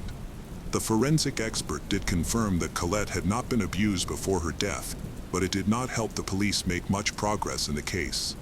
As a result, the investigation into her disappearance shifted focus to a murder investigation. On June 9, 2011, Colette's body was buried. Law enforcement officers attended the funeral, knowing that criminals sometimes show up at such events to witness the impact of their actions. Some may seek to relive their emotions, while others might derive satisfaction from seeing the grief of the victim's family. Several officers remained in vehicles, while others blended in with the attendees, discreetly observing the proceedings. During this time, the police noted that Sylvian, Colette's business partner and sister-in-law, was missing from the funeral. Although Sylvian and Colette were close, Sylvian's absence raised suspicions. This concern increased a few days later when Sylvian attempted to end her life. Although she survived with minor injuries and poisoning, her actions were alarming. When the police arrived after a call from Sylvian's neighbor, they found Sylvian lying on her couch at home. She was unable to fully express herself, so she was taken to a medical center for assistance. However, the officers did not leave empty-handed. They discovered a lengthy letter addressed to her son, David Perel, which was several pages long. While the letter did not contain explicit confessions regarding her actions concerning Colette, the detectives interpreted it as a potential admission of guilt prior to her death. The police decided to speak with David, and he provided new insights into the troubled relationship between Sylvian and Colette. He believed that shortly before Colette's death, she and Sylvian had experienced a serious conflict related to their shared business. Intrigued, the detectives asked David to recount his activities on April 14th. He described the daytime as uneventful, but his account of the evening was much more compelling. On April 14th, at around 10 p.m., Sylvian asked David to drive her to Colette's house to discuss some important business matters. Her own car was broken, so she turned to him for help. However, on their way, his car also broke down a few kilometers from home. Despite the rain, they decided to walk back instead. He took the car battery with them, and together they returned in an attempt to fix the car. On the night Colette disappeared, this mother and son spent hours in the rain attempting to repair a car left outside the city. The gendarmes suspected that David was trying to create a questionable alibi to explain his absence from home.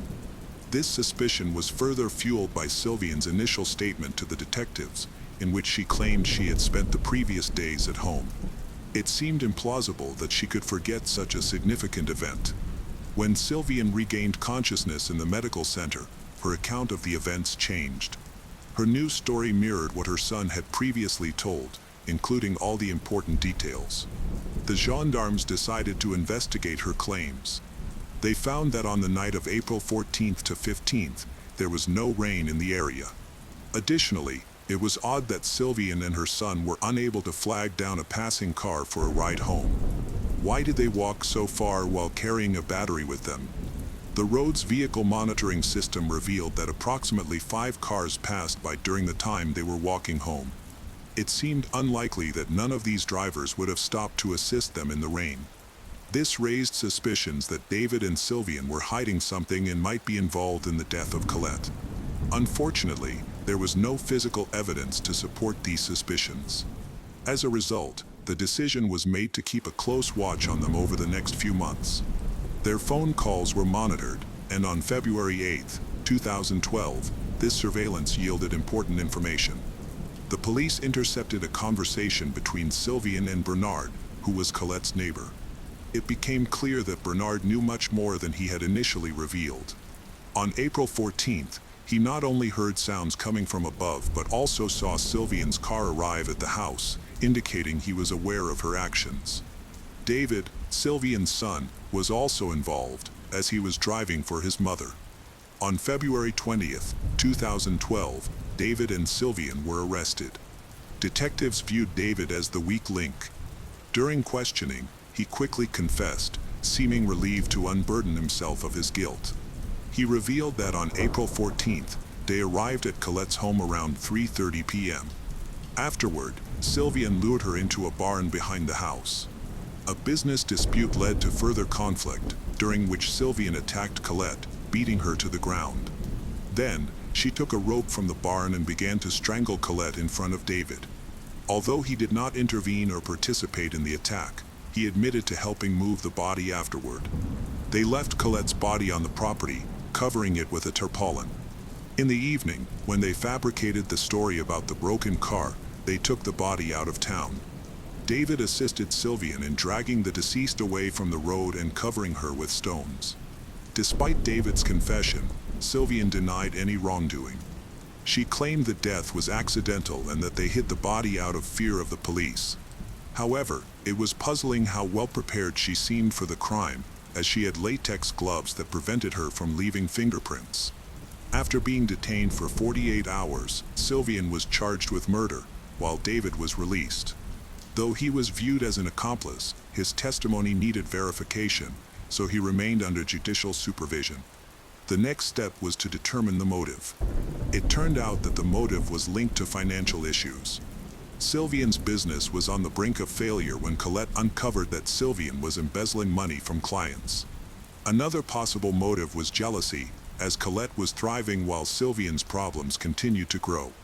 Shortly before the tragedy, Sylvian had gone through a painful divorce, and one of her two sons had been convicted of violence. Communication between her and David had nearly ceased, and his involvement in the crime marked the end of their close relationship. On January 21, 2014, David was charged in court with the murder of Colette. He claimed that he was only an accomplice and that he helped hide the body due to pressure from his mother. Sylvian, his mother, argued that the incident was an act of involuntary manslaughter. She explained that she had lost her temper after a conflict with her business partner, Colette, who was trying to take everything from her. Facing life in prison, Sylvian sought to downplay her guilt. The prosecutor's office looked into the role of the tenant, Bernard. Although he witnessed the conflict between Sylvian and Colette, he did not report it because he feared Sylvian. Ultimately, he testified as a witness for the prosecution. On January 23, 2014, the jury found Sylvian Fabre guilty of manslaughter, sentencing her to 30 years in prison. Bernard was acquitted, and David Perel received a 3-year suspended sentence. Over the years, Colette's children struggled to understand what had happened in that barn with their mother. Despite the complicated trial, they felt uncertain that the entire truth had been uncovered. They were unhappy with the court's verdict, believing that Sylvian had committed premeditated murder but had received a lenient sentence. Additionally, they felt Bernard was more involved than he had admitted and had evaded responsibility for the crime. The case of Colette Durand is a tragic and mysterious story that leaves many unanswered questions for her family and the community. Colette, a devoted mother, suddenly disappeared, leading to a lengthy investigation filled with suspicions of love, money, and betrayal. Ultimately, the truth was revealed through David's confession and Sylvian's sentencing, but was justice truly served? Bernard, the neighbor with a murky past, remains a significant question mark as he evades all charges. For Colette's children, the pain lies not only in losing their mother but also in the feeling that the secrets surrounding their mother's death may be buried forever. Let's head over to the small, quiet town of Malang in North Cotabato, Philippines. It's a place known for its calm vibe and rural charm, where life moves at a slower pace. The people here are deeply connected to the land, relying on agriculture for their livelihood. In this peaceful town lived the Magwad family. Unlike many others, they led a pretty stable life. Cruz Magwad, the father, was an elementary school teacher who was well respected and loved by everyone, often being praised for his hard work. His wife, Lovella, was the principal at the same school. Together, while they didn't make a lot of money, they were considered one of the more privileged families in town. Their youngest child, Criziel Lewis, was 16 years old. He dreamed of becoming a lawyer even at such a young age and was determined to work hard to achieve that goal. Besides being intelligent, he was also creative, playing guitar, drawing, and reading in his spare time. His older sister, Criziel Gwyn, was the more intense one, super smart, driven, and goal-oriented. She had always been that way as a kid, being a Girl Scout with a sash covered in so many badges that there was no room for more. Gwyn didn't stop there. She enrolled in a pre-med program during high school and planned to become a doctor. By all accounts, Gwyn was the type of person who would sit with you at a party if you were feeling shy, sticking by your side until you felt at ease. That's how she met 17-year-old Janice Sebiel. However, unlike Gwyn and Lewis, Janice's childhood was far from happy. She wasn't privileged enough to attend school and had to work from a very young age. Even worse, she grew up without parents. Her first real memories began around the age of 8. Before that, everything was a blur. She only recalls being found by a stranger wandering alone on a huge shipping container boat. Her parents were nowhere to be found, and Janice believed they had abandoned her. A stranger was kind enough to post her picture and name online in an attempt to find her parents. They shared her story on Facebook and various online forums, but no one ever came forward. Eventually, Janice was dropped off at the Philippine version of Child Protective Services, the Department of Social Welfare and Development, where she moved from one foster home to another. Not long after, Janice was offered a live-in nanny job by a family. Though she hated the job, she was incredibly grateful for the opportunity.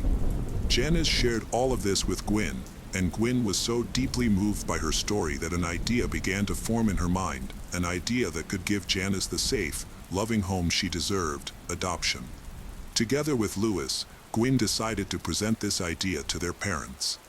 Like a well-thought-out thesis, they approached the subject with serious dedication, explaining that adopting Janice wouldn't just change her life, it would help their family too. They convinced their parents that Janice could pitch in with the chores around the house, which was a significant consideration in their Asian family culture.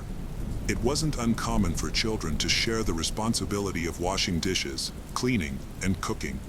With one more set of hands to help, the family would run more smoothly. Gwyn's parents weren't exactly rolling in money, but they believed in teaching responsibility. The kids had chores, had to keep their grades up, and attended church every Sunday. They were strict, but it was out of love. Gwyn and Lewis respected that. In 2021, Janice moved in, and it was like she was instantly part of the family. The Magwad welcomed her with open arms. Lewis even gave up his own room so Janice could have a more comfortable one. They enrolled her in school right away, and for the first time, Janice didn't have to wake up with the constant worry of finding food or going to work. She was finally allowed to be a kid. As Janice settled into her new life, the bond between the three siblings grew stronger by the day. We could see the happiness shining through, especially in the videos they posted on TikTok. Janice even got to experience a family vacation for the first time, something she had always dreamed of. Laughter filled the air as they explored new places together, creating memories she would cherish forever. For once, Janice felt like she belonged to something bigger, something safe and full of love. But just when everything seemed perfect, Janice's world was about to shatter. On December 10th of that same year, she posted a series of statuses on Facebook claiming that she and her siblings were under attack. It was just days before Christmas, a time that should have been filled with joy. Instead, it marked the beginning of a nightmare. At that time, Mr. Cruz, their father, was at school doing some chores related to the upcoming holiday, while Lovella, their mother, was away on a work trip. Everything changed when Mr. Cruz received a phone call that left him frozen in terror. The voice on the other end told him that their home was being ransacked and his children were inside. By 3:15 in the afternoon, Cruz finally arrived at the house. It was eerily silent outside the front door. His eyes locked onto a blood-soaked blanket on the ground with a knife nearby. He called out for his kids, but there was no response. He moved quickly to the back door and managed to find a way inside. Cruz moved rapidly through the house, his voice echoing off the walls as he searched for his children. When he entered the living room, that a horrifying sight met his eyes. There, lying on the floor, was his daughter Gwyn. A towel soaked in blood was wrapped around her body. Her limbs and torso were covered in multiple slash wounds. But it was the injuries on her neck that were particularly severe. Crime scene photos later revealed the gruesome extent of the wounds. Her flesh was torn apart, and ants had already begun to gather on her body. Not far from Gwyn, near the main door, Cruz found Lewis. His hands and feet were bound, and a gag covered his mouth. His body was riddled with fresh stab wounds, and the amount of blood suggested that the attack had happened just moments before Cruz arrived. But there was one more person missing. Janice's heart pounded as Cruz continued to search the house, calling her name. Finally, Janice appeared. She emerged from her room, her hair wet and her face pale and shaken. She was in shock, barely able to speak. Seeing her, Cruz immediately called the police. The officers arrived soon after, stepping into a crime scene that would later be described as one of the most gruesome in the Philippines. Blood pooled on the floor, and the house bore the marks of extreme violence. Janice, while trembling, told the officers that they had been attacked. The house was in disarray, cabinets had been pried open and personal belongings were scattered across the rooms. At first glance, it seemed like a robbery. However, investigators knew that appearances could be deceiving. They needed to confirm whether anything valuable had been taken to solidify the robbery theory. At the same time, as part of their protocol, the police did not rule out the parents as persons of interest. The police needed to confirm their alibis and whereabouts during the attack. The investigators turned their attention to the room where Janice said she was hiding during the attack. It was messy, but that wasn't unusual for a robbery scene. What stood out, though, were the details that didn't add up. The disarray in the room, though chaotic, didn't have the usual signs of a real robbery. So the police began to search the house more carefully, and they soon found some crucial evidence just outside the front door. The police discovered a blood-stained shirt, which they believed had been dropped by the attacker while trying to escape. About 100 meters away, they found a plastic bag in a ditch. Inside were bloody pants and underwear. It seemed the attacker had deliberately discarded these items to hide evidence. Inside the house, the scene became increasingly horrifying. The living room floor was littered with shards of glass and broken bottles, a clear sign of the violence that had unfolded there. Expansive pools of blood reveal the brutal nature of the attack. Among the carnage, investigators discovered a discarded knife, a baseball bat, and a hammer, each stained with blood. These weapons were assumed to have been used in the murders. Crime scene analysts took careful note of the blood patterns, which provided key insights into the sequence of events. They determined that Gwen, the older sibling, had likely been killed first. Her blood had partially coagulated and rigor mortis had already begun to set in. In contrast, Lewis's blood appeared much fresher, suggesting he had been murdered after Gwen. The different states of the blood and bodies made this theory even more plausible. Lewis's hands and feet were bound, while Gwen's were not. This discrepancy indicated that Gwen might have been ambushed and killed quickly, while Lewis was restrained, likely to prevent him from resisting before his own murder. The fact that so many different tools were used and that the victims had distinctive types of wounds strongly suggested the involvement of more than one attacker. This theory was supported by the fact that Lewis had been restrained. It would have been difficult for a single person to control a victim while also carrying out such a brutal attack. Adding to the mystery, crews confirmed that the weapons found at the scene were his. The murderers seemed to have used tools that were readily available in the house, which made the crime even more unsettling. As investigators continued to gather evidence, they found something that stood out. The family's laundry machine had been used, but there were no freshly washed clothes anywhere in the house. This odd discovery suggested that something unusual had happened after the crime, perhaps an attempt to erase evidence or cover their tracks. The extreme brutality of the crime prompted local authorities to launch a manhunt for the suspects. The public was shocked, and the need for justice became urgent.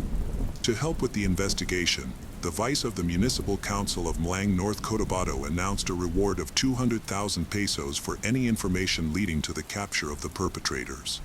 The mayor also offered an additional 50,000 pesos as a bounty. These actions emphasized the gravity of the case and the community's desperate need for answers. Autopsies were performed on Gwen and Lewis over 2 days, starting on December 13, 2021, and the results were chilling. Gwen had sustained 32 stab and slash wounds, some of which were deep enough to almost sever her limbs. One of her ears had been cut off, and her neck and upper arm were nearly severed. Her body also showed signs of blunt force trauma, likely caused by the hammer and baseball bat found at the scene. Additionally, the backs of her hands were bruised, covered in defensive wounds, indicating that she had fought fiercely. Meanwhile, Lewis had endured 51 knife wounds, some so deep that they exposed his bones and internal organs. Red marks on his neck suggested he may have been strangled. Unlike his sister, Lewis had no defensive wounds. He also had signs of blunt force trauma on his limbs and torso. All these injuries were consistent with the weapons recovered at the scene. Investigators quickly ruled out the possibility of a robbery gone wrong. Though the rooms appeared ransacked, only Gwen's phone was missing. Nothing else of value had been taken, leading authorities to believe that the killer or killers were familiar with the victims. It was also striking that the crime took place in broad daylight, which made the entire situation even more unsettling. Before the autopsy results were made public, rumors began circulating online accusing Janice of being involved in the crime. These rumors gained traction due to her survival, the weapons being from the family home, and the locked front door. The accusations grew increasingly intense, with some even threatening Janice. Under the mounting pressure, the police decided to question her. Janice described the events of that day. She had been studying with Gwen in her bedroom while Lewis was downstairs in the living room. Suddenly, they heard screams, and 3 men broke into the house. The 2 girls rushed downstairs and saw the 3 men attacking Lewis with the weapons found at the scene. The attackers then turned on Gwen. In fear, Janice fled upstairs, locked herself in her bedroom, and hid under the bed. Janice was too scared to call the police, so instead, she texted the family group chat asking for help. Later, she messaged her adoptive mom saying, "Mom, help." When no one saw those messages, Janice went a step further and posted on social media, saying, "Help. Somebody has broken into the house. I don't want to die. I'm hiding in my room. Help." After a few minutes, she deleted the post, worried the attackers might see it and come after her.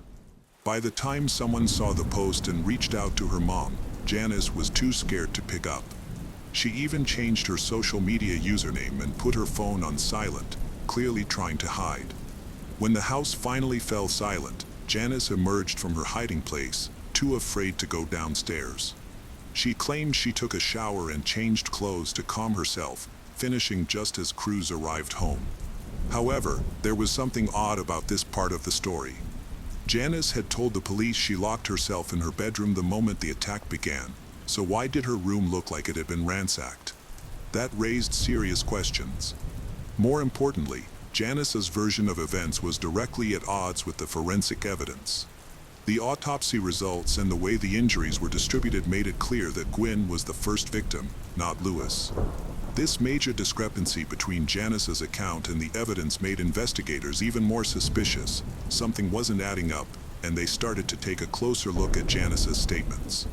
At first, she told the police her phone was off during the attack, but Cruz remembered calling her phone and hearing it ring with no answer. When Janice was confronted with this, she changed her story again, now claiming that she had been in the shower and hadn't heard her phone ringing. This was starting to sound suspicious. But that wasn't the only thing that raised eyebrows. Cruz also revealed some information about the murder weapons that added fuel to the fire. The baseball bat used in the attack originally belonged to Lewis. He had kept it in his room on the top bunk as a kind of protection. However, after being adopted by Cruz, Janice had taken over the top bunk. The hammer used in the attack was another tool that Cruz kept around for home repairs. He was very careful about where he stored it, usually hiding it behind the washing machine. Cruz mentioned that only 3 people knew exactly where that hammer was: himself, Gwen, and Janice. This meant that the killer or killers had to have known the family's routines and possessions very well, almost as if they had been living in the house with them. Things became even more suspicious when a delivery driver came forward. The driver had arrived at the house just 18 minutes before Cruz was contacted by a neighbor who noticed that no one had answered the door. The driver kept calling out, hoping someone would respond. Eventually, he noticed a woman peering at him through a door before she suddenly walked away. The woman's identity was never confirmed, but it raised serious doubts about where Janice was and what she was doing during the attack. At the crime scene, it had been locked from the inside, and there were no signs of forced entry. This was significant because it meant that whoever had done this was likely someone familiar with the house, someone who had access to a key and could lock the door after the crime. At this point, it was pretty clear that Janice had something to do with the murders. However, since Janice was only 17 years old, still a minor. Under Philippine law, the police couldn't arrest her without solid proof. This legal issue made them tread carefully, as they couldn't move forward with an arrest until they had more definitive evidence. Rather than arresting her immediately, the authorities placed Janice under the care of the Social Welfare Department while they investigated who had actually committed the murders. If Janice's claim about other people being involved was true, the police had a considerable amount of work ahead of them. 5 days after the murders, a significant breakthrough occurred. The police discovered Janice's fingerprints on the murder weapons. This was a huge deal, but it wasn't the smoking gun. After all, Janice had lived in the house where the weapons were stored, so her prints could have been there simply from handling them. Still, it was a lead they couldn't ignore. To ensure she wasn't treated unfairly, Janice was given a lawyer by the Social Welfare Department. However, things took another unexpected turn when Lovella, Janice's adoptive mother, found a contact tracing form while searching Janice's room for clues. To her surprise, it wasn't Janice's form. It belonged to a 17-year-old boy named Esmeraldo Aldo Cano Jr. Aldo was a sacristan at a local church, and Janice had known him from the orphanage. This discovery sent the police scrambling to determine if Aldo had anything to do with the murders. Soon enough, witnesses came forward confirming that Aldo had been near the crime scene on the day of the killings. One woman stated she saw Aldo drop Janice off near the house right before the murders, and another neighbor said she saw him asking for directions to the house that morning. When shown a picture of Aldo, the woman immediately recognized him. Then, on December 16th, 6 days after the murder, Janice, with her lawyer present, gave a full confession. She admitted to being involved in the murders along with Aldo. Janice explained that her motive stemmed from deep resentment and jealousy. She felt that Gwen and Louis were receiving all the love and attention from their parents. In her mind, they were standing in the way of her getting the affection she had longed for. She even confessed that killing them would leave her as the only child in the family, guaranteeing that she would get all the love and attention she had recently started receiving after being adopted. Janice revealed that her ultimate goal was to take Gwen's place in the family, driven by years of emotional neglect in the orphanage where she had grown up. By December 18th, Janice's confession was officially recorded, although it was inconsistent, much like many of her previous statements. The police tracked down Aldo, who voluntarily surrendered, admitting his role as well. Forensic analysis later confirmed that blood found on discarded clothing in a ditch belonged to Aldo. Like Janice, Aldo was also a minor, so he was placed under the care of the Social Welfare Department. Later that same day, in an unrelated banned substance raid, police arrested a 17-year-old for possession of illegal substances. When they searched his phone, they found something that tied him to the case: Gwen's stolen cell phone. The serial number confirmed it had been taken after the murders. The police pieced it together. Janice had enlisted Aldo to sell the phone because she couldn't get rid of it herself. Unfortunately, the phone had been damaged, making it impossible to retrieve any useful data. The boy who had the phone wasn't involved in the murders. He had simply bought it from Aldo. Because Janice and Aldo were minors, the police couldn't release any juicy details about their confessions to the public, despite the parents pressing for information. As the investigation progressed, Janice stopped cooperating, making it even harder to figure out exactly what had happened. Some people believe Janice's confessions weren't even the full story.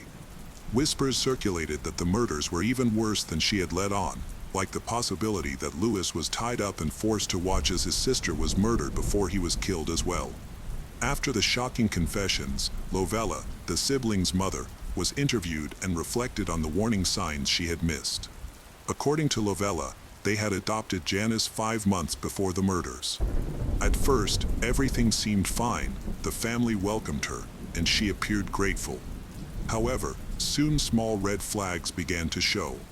In August 2021, when Gwen's parents were hospitalized, Cruz noticed that 10,000 pesos, about $170, set aside for emergencies was missing. Janice claimed thieves had taken it, but the next day a large sum was found hidden in her school bag. After some questioning, Janice admitted she had taken the money. Despite this breach of trust, the family, particularly Gwen, chose to forgive her. They were sympathetic to her troubled past, attributing the theft to the survival instinct she had developed after years of hardship. Janice apologized, and the family, hoping this was a one-time mistake. They accepted her apology, believing the worst was behind them. However, as months passed, Janice's behavior started to shift in unsettling ways. She became lazy, irresponsible, neglecting household chores and showing a disregard for reminders. She apologized but never followed through. Although troubling, it didn't raise any immediate alarms until the morning of the murders. On that day, Janice did something she had never done before. She called Cruz and Lovella mom and dad for the first time. It was a small gesture, but it felt like a red flag, indicating a deeper, darker shift in her emotional state. It was as if something had clicked in her mind, setting in motion what was about to happen. As the investigation unfolded, more shocking truths came to light. Janice had lied about her origins from the start. Her story of being an orphan was a fabrication. Her parents were alive and had spent years desperately searching for her. When the case went viral, Filipino amateur sleuths dug into her past and uncovered a nearly decade-old missing persons notice. Her parents weren't very active on Facebook back then, so they missed the post. Fast forward to the murders, and that same post started circulating online again. It didn't take long for Janice's biological parents to recognize her. Born in 2005, Janice was the youngest of 3 children, but her childhood was filled with chaos. Her father's gambling addiction tore the family apart, and after remarrying, her mother tried to make the best of the situation by dividing what little they had left among her children. Eventually, Janice and her siblings were placed in different orphanages. By 2020, Janice had actually reunited with her biological family, but that reunion didn't last long. Her relatives later claimed she cut them off, saying they were too poor to be of any use to her. This betrayal shocked everyone. Things took a darker turn when Janice's biological mother, devastated by what her daughter had done, attended the funeral of Gwyn and Lewis. In her grief, she kept apologizing, overwhelmed with guilt about her daughter's actions. In one heartbreaking moment, Janice's biological mother even knelt down, but the Magwad weren't seeking revenge. They made it clear that they weren't angry, only seeking justice. They insisted that Janice's biological mother encourage her daughter to confess. Janice's mother tried to visit Janice at the social welfare office, but Janice refused to see her, citing strict rules. Then, the investigation took a jaw-dropping turn when evidence surfaced suggesting the murders were premeditated. Screenshots of a conversation between Janice and an unknown person went viral. In the messages, Janice confessed that she wanted to kill her siblings, thinking their deaths would give her the freedom she craved. She even wondered if anyone would still accept her if she committed murder, expressing a chilling belief that no matter what she did, God would forgive her if she asked. Some sources claimed that Janice often talked about the 2009 horror movie The Orphan, a film about a young girl adopted by a family who ultimately betrays and kills them. She even posted on Facebook that she loved the movie and watched it repeatedly. When Janice's trial began, her behavior was just as disturbing. She was seen smiling and laughing in court, showing no remorse or regret. Cruz and Lovella, devastated by the loss of their children, said in interviews that they might have forgiven Janice if she had shown even a hint of genuine remorse, but her coldness only deepened their pain. The case became a national sensation in the Philippines. From March 2022, when Janice and Esmeralda were officially charged with murder, to their conviction on May 17, 2022, the case was closely followed by the public. Janice Sibiel was sentenced to 31 years in prison, while Esmeralda Cano Jr. received a 29-year sentence. However, both sentences came with one condition: they would serve them under the supervision of the Department of Social Welfare and Development until their 21st birthdays, after which they would be transferred to adult prisons. Gwyn and Lewis's parents had mixed feelings about the trial's outcome. While they recognized that the courts handed down the toughest punishment possible under the law, they felt the laws were too soft. The biggest issue, however, was Janice's complete lack of remorse. Cruz and Lovella were outspoken against Republic Act 9344, which limits the legal accountability of minors. According to this law, the minimum age for criminal liability is 15, and individuals between the ages of 15 and 18 can be held accountable but are sent to youth centers or rehab programs instead of adult prisons. This law prevents minors like Janice from being tried as adults, even for heinous crimes. Many argued that kids shouldn't be capable of planning or committing such brutal acts. In the US and other countries, minors committing these kinds of crimes would have been tried as adults. Cruz and Lovella felt strongly that Janice's age shouldn't excuse her from taking full responsibility, especially for such a violent and premeditated crime. This view was shared by many who felt the law was too lenient in cases like this. They publicly called for changes to the law, wanting those who commit violent acts at a young age to be held fully accountable. Some of the most heartbreaking facts to come out of the investigation revealed that Gwen almost escaped.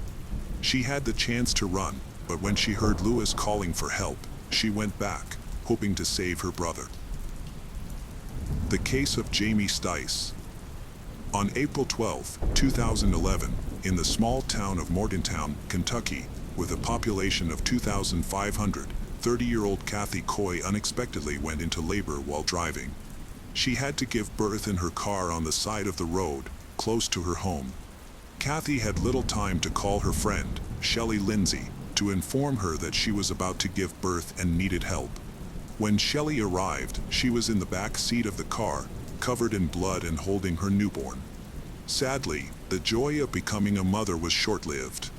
Kathy noticed that the baby was having trouble breathing, so Shelley quickly called emergency services and drove them to the medical center. Kathy's hopes of motherhood were overshadowed by a grim situation. The doctors were very concerned. The baby's condition was critical. He was taken urgently to the intensive care unit due to breathing difficulties and a low body temperature, known as cold shock, which can be life-threatening. The doctors were not only worried about the newborn, but also had concerns for Kathy and her family's emotional state during this crisis. The police arrived to investigate the situation. They went to the home where Kathy's children from a previous marriage lived with their grandmother. Officers spoke with the eldest daughter, 11-year-old Brianna, and her grandmother. The children expressed surprise at their mother's new baby, as they did not believe she was pregnant. They mentioned that she intended to meet with a friend who was also pregnant, but no one knew the friend's name. The situation seemed suspicious. Detectives accessed Kathy's social media account and identified a friend of hers, 21-year-old Jamie Stice, who was pregnant. The police attempted to reach Jamie but were unable to make contact. The detectives subsequently reached out to Jamie's mother, Jeannie. She informed them that her daughter was in the final stages of pregnancy and that she hadn't heard from Jamie since 9:30 that morning. Concerned, she was contemplating reporting her daughter as missing but realized that the police might not act quickly since not enough time had passed. While the investigation was ongoing, detectives spoke with Kathy again to clarify the timeline of the incident from that day. Kathy confirmed that she had given birth. She explained that she had woken up early, saw her husband Shannon off to work around 4:30 a.m., and then left to meet her friend Jamie around 10 a.m.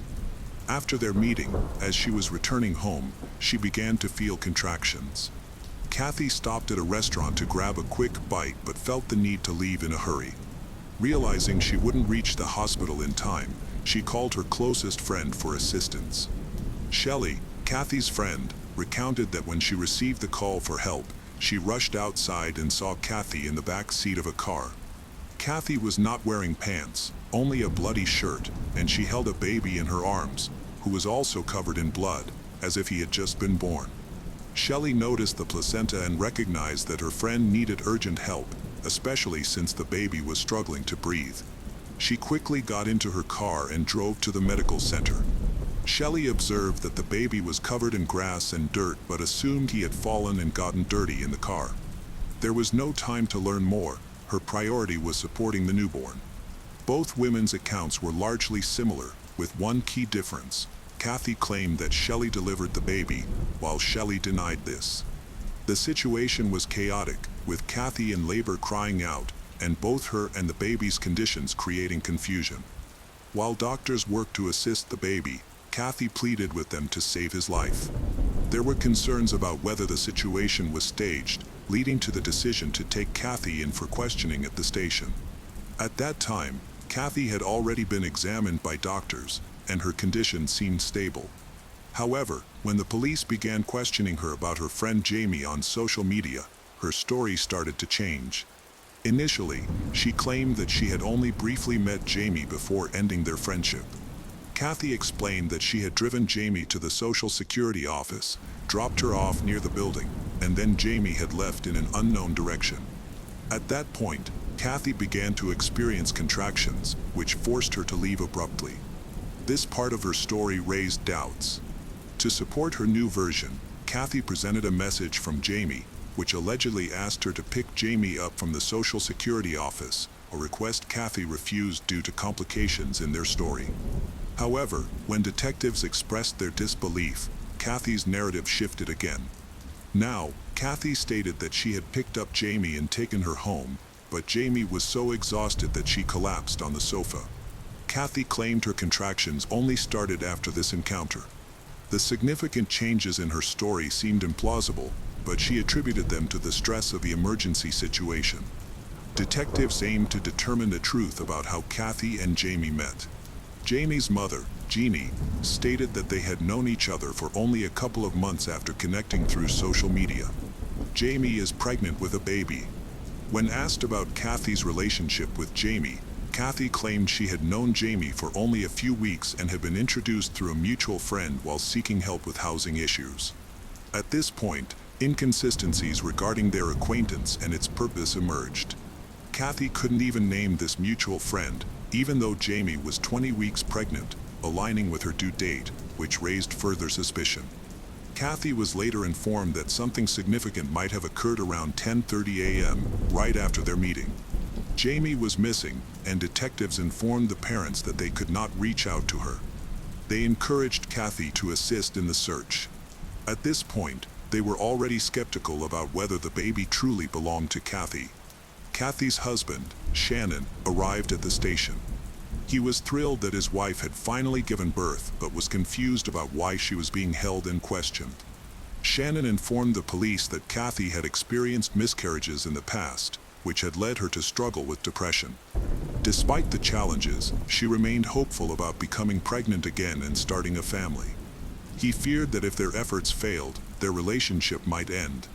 For a woman desperate to become a mother, the thought of losing her husband could push her to desperate actions, even to the point of harming another woman.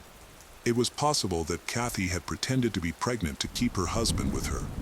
Additionally, her friend Shelley, who took her to the hospital during labor, might have played a role in this situation. Kathy frequently visited Shelley and shared stories about her pregnancy, but it was unclear whether Shelley supported Kathy's deception, suspected her, or had unwittingly assisted in a crime. Shelley told the detectives that she had never faced such accusations before. However, during the investigation, it became clear that she was involved in several aspects of the deception. For instance, after Kathy returned from a gynecologist appointment where she learned she was not pregnant, Shelley pretended to be a nurse. Kathy feared that this news could push her husband to leave her, so she asked Shelley to call him, posing as a nurse who confirmed her pregnancy. Shelley claimed she had no idea that Kathy was pretending to be pregnant or plotting anything deceitful. She believed everything was genuine and was genuinely happy for her friend. Kathy managed to convince Shelley, using various excuses, that pregnancy came with complications and that Shelley's support could help save her marriage. Up until the end, Shelley truly believed that Kathy would soon give birth. However, not everyone shares the same perspective as Shelley. When the police spoke to Kathy's other friends and her husband's relatives, it became clear that there had been a lot of discussion about Kathy's situation over the past 6 months. Many people suspected that she had been deceitful. For example, her mother-in-law often tried to reach out to her, hoping to find out the truth. She believes that Kathy is merely trying to deceive everyone, especially Shannon, to bind him to herself. The mother-in-law was very frustrated with Kathy's behavior and discussed it with her son, Shannon. For a short time, he listened to her concerns. A lot of suspicion arose from the continuous delays in the expected due date. The situation dragged on for so long that it started to seem unrealistic, as Kathy herself had no clear idea of when she would give birth. Witnesses noted that over the past few months, her belly has sometimes appeared smaller and then larger. By late 2011, the mother-in-law was convinced that Kathy was lying and was simply afraid of losing Shannon. She managed to persuade her son by highlighting that his wife was clearly deceiving him. He began to demand proof of the pregnancy, which led to even more elaborate deceptions. To maintain the ruse, Kathy stole an ultrasound photo during a visit. This image helped convince her husband, but it was not the only tactic she used. After stealing the ultrasound photo, Shannon is overjoyed about his wife's pregnancy. However, if the truth were revealed, their relationship would be over. His mother insisted that her son had been deceived. In the face of growing doubts, Shannon demanded more proof. His wife was well prepared and even managed to show him a video of their baby's heartbeat, which she had downloaded from the internet. Shannon was repeatedly misled. His mother was disappointed but unaware of the depths of the deception. She simply didn't know Kathy well enough. As the due date approached, Kathy needed more than just a friend acting as a nurse, a video, and a stolen ultrasound photo. After Jamie's disappearance, the photo was used to convince the police and medical staff that Kathy had given birth to the boy. As they contemplated the situation, a troubling image formed in their minds of how Kathy could have acquired the baby and why his mother, Jamie, was missing. Meanwhile, Kathy was already in an interrogation room at the local police station. Despite being stubborn and refusing to admit anything, she continued to provide confused and conflicting testimony, changing her story with each new detail the police revealed. There was no longer any doubt about her dishonesty, but they needed a confession. It was time to employ some tactics. They decided to leave her in the interrogation room alone for a while. This clever move aimed to see how she would respond and what attempts she would make to extricate herself from the situation. The plan worked, but not in the way they had anticipated. Kathy suddenly grabbed her mobile phone and called an unfamiliar number, pretending to talk to Jamie. When the detectives returned, she mentioned it, but she still couldn't provide any information about Jamie. A check on the phone number revealed that she hadn't actually called Jamie at all. The detectives quickly confirmed that there was no doubt that the boy Kathy had brought to the hospital was Jamie's child. DNA testing confirmed this connection. Although the detectives continued to act confidently, Kathy began to waver in her story. Unfortunately, she still refused to acknowledge what had happened to Jamie. The police informed Kathy that witnesses had seen Jamie get into her car alone that morning, and no one saw her come back, contradicting Kathy's claims. They tried to determine where Kathy had taken Jamie. Why was she holding the baby? Doctors noted that the baby's breathing issues and hypothermia were not accidental. He had been born less than an hour before arriving at the medical center, and his airways were still filled with fluid. Kathy seemed overwhelmed and unsure of how to help him, which caused the baby's condition to worsen. Once these facts were revealed, Kathy presented a new version of her story. Kathy revealed that about 9 months before the current incident, she had visited the hospital and learned from the doctor that she had suffered another miscarriage. After leaving the clinic, she encountered a woman named Ashley, who suggested that she could buy a child for $550 that was expected to be born to Jamie, but insisted they would need to wait until the boy was born. Kathy agreed right away and paid, hoping this would help save her marriage. Afterward, she pretended to be pregnant to maintain the deception while waiting for the birth. On the day of the incident, Kathy claimed she took the child from Jamie and left, asserting that she did not harm him. Kathy's account sounded unbelievable. How could Ashley plan such a transaction, and how did she know 9 months in advance that Jamie would have a baby, especially a boy? Furthermore, Kathy could not provide any contact information or even a description of Ashley, making it clear that she was lying. The detectives quickly noticed her inconsistencies. Eventually, she admitted that the story about purchasing a baby was untrue, but she continued to claim that she took the baby from Jamie's home early in the morning, insisting that Jamie simply vanished after handing over the baby. Kathy did not explain how she ended up with a stranger's child in her arms, although it was evident that the child was Jamie's son. Investigators were quickly able to uncover Kathy's identity and found unsettling details about her. Her stepfather, Imran, reported witnessing her shocking behavior on several occasions. He described her as cruel, manipulative, and unpredictable, believing she was capable of committing terrible acts for her own enjoyment and benefit. Imran mentioned that Kathy had once confessed to him her potential to commit murder. Therefore, he was not surprised to see her in police custody, convinced that she could commit any crime and was indifferent to the pain she caused others. It became clear that Kathy was already known to law enforcement. Detectives found a police report accusing her of stalking a pregnant teacher with whom she worked. Their interactions at school were frequent, and Kathy's behavior had become so troubling that it frightened the teacher, who detailed several disturbing incidents. One particularly alarming moment occurred when the teacher was alone in her office and noticed Kathy silently watching her from the aisle. Remarkably, during the time the teacher was pregnant, Kathy also claimed that she was expecting a baby. Later, the teacher experienced a miscarriage, and shortly after that, Kathy's alleged pregnancy also ended. If these events had unfolded differently, that teacher might have become a victim instead of Jamie. The detectives were determined to extract a confession from Kathy. They were not going to let her leave but needed solid evidence first. There were crucial details that Kathy was not aware of. Despite her persistence, the investigators believed that Jamie was no longer alive.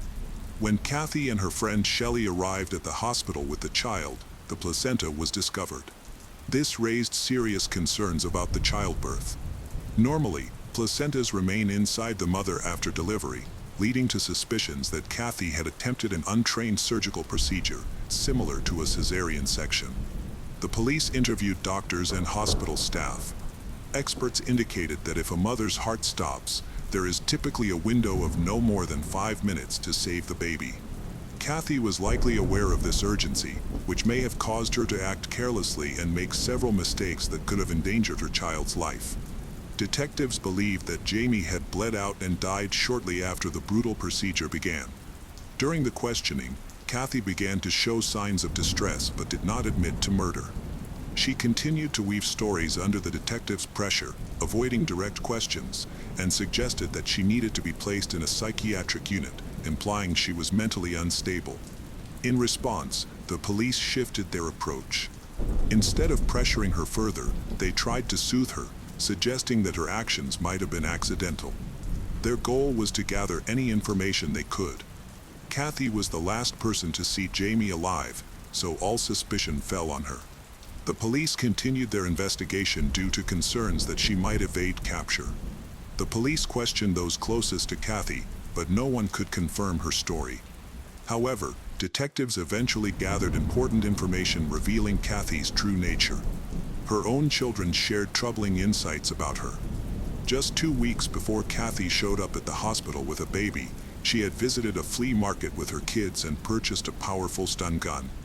The seller warned that this model could incapacitate an adult with direct contact. While testing it, Kathy approached a large stranger at the market and waved the stun gun in front of him. When he remained unfazed, she pressed it against his leg, causing him to collapse. Pleased with her actions, Kathy laughed and walked away. Under pressure from detectives, Kathy began to disclose unsettling details of her plan. She initially wanted to simulate giving birth as realistically as possible, even considering placing the fetus and placenta inside herself. When this proved too complicated, she devised an alternative. Arriving at a friend's house, she sat in the back seat, holding the baby while using cut-out female organs to create the illusion of having just given birth. Regardless, she still refused to reveal Jamie's whereabouts. Her family members confirmed her violent tendencies. In fact, Kathy's own mother was so afraid of her that she took Kathy's children from her first marriage and raised them herself. Shannon's relatives were horrified by Kathy's erratic behavior and urged him to end their relationship. After receiving partial recognition of her situation, Kathy began to elaborate on her belief that she had multiple personalities. She insisted that it was not her, but an alter ego named Lindsay, who approached her friend with the baby. This persona was used to shift the blame for everything that happened to Jamie, although Kathy avoided providing specific details. She frequently mentioned that she belonged in a mental hospital instead of prison. Kathy claimed that when her personality switched, she experienced blackouts and couldn't remember anything. She described instances where she could get into a car, lose touch with reality, and wake up in a completely different part of the city without knowing how she got there. Detectives, however, suspected that Kathy was lying.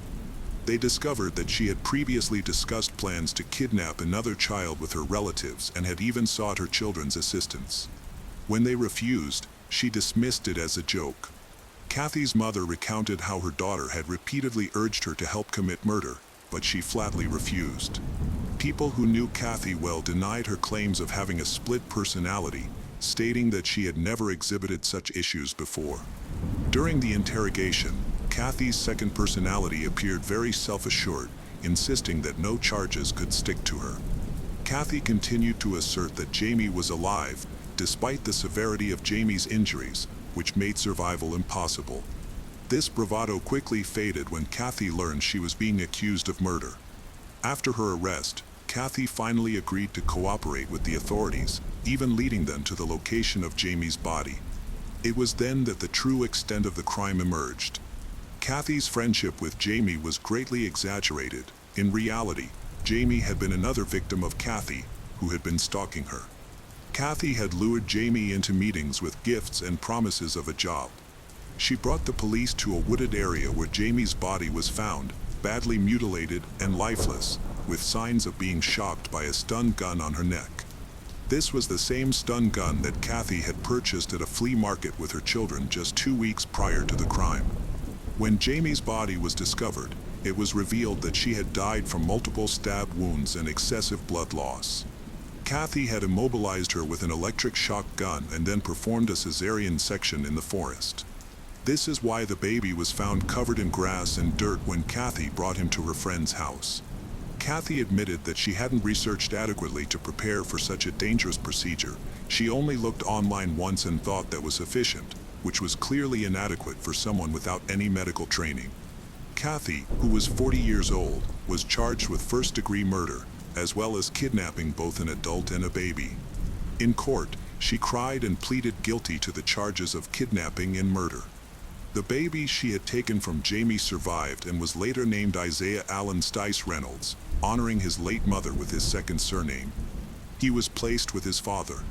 Kathy sent letters to her children explaining what had happened, but those letters contained many lies. She was found guilty and sentenced to life in prison without the possibility of parole. Her children were placed in a foster home, and her husband remarried, finding a stable partner. In interviews, Kathy's children stated that on the day of the crime, their mother appeared completely normal and was not anxious about the act she was committing. During the trial, Kathy's stepfather expressed his sorrow, not primarily for his relationship with Kathy, but because he was relieved that she could no longer harm anyone. He also felt deep remorse over Jamie's death, regretting that he hadn't reported Kathy to the police after she confessed her intention to kill, believing that doing so might have saved Jamie's life. The case of Jamie Stice is a chilling story of despair, deceit, and unspeakable acts of brutality. Set in the peaceful small town of Morgantown, Kentucky, this tragedy reveals the dark side of the desire to become a mother, leading Kathy Coy down an unforgivable path of crime. Jamie Stice, a young pregnant woman filled with hopes for the future, became a victim of manipulation and horrifying violence, leaving her son, Isaiah Allen Stice Reynolds, motherless from the moment he was born. Kathy was sentenced to life in prison without the possibility of parole and must pay for her sins. However, the pain she inflicted on Jamie's family and her own is irreparable. This case serves not only as a warning about the destructive power of deceit, but also raises questions about the boundary between love and obsession. Crime lovers, what do you think about this haunting ending? Leave your thoughts. Perry March was born in 1961 to Arthur March and Sephora. He and his wife, Janet, were complete opposites of each other. He is ordinary, but his wife was a very bright, beautiful woman, dreamy and talented. Janet grew up in a wealthy family, as the daughter of a well-known lawyer from Nashville.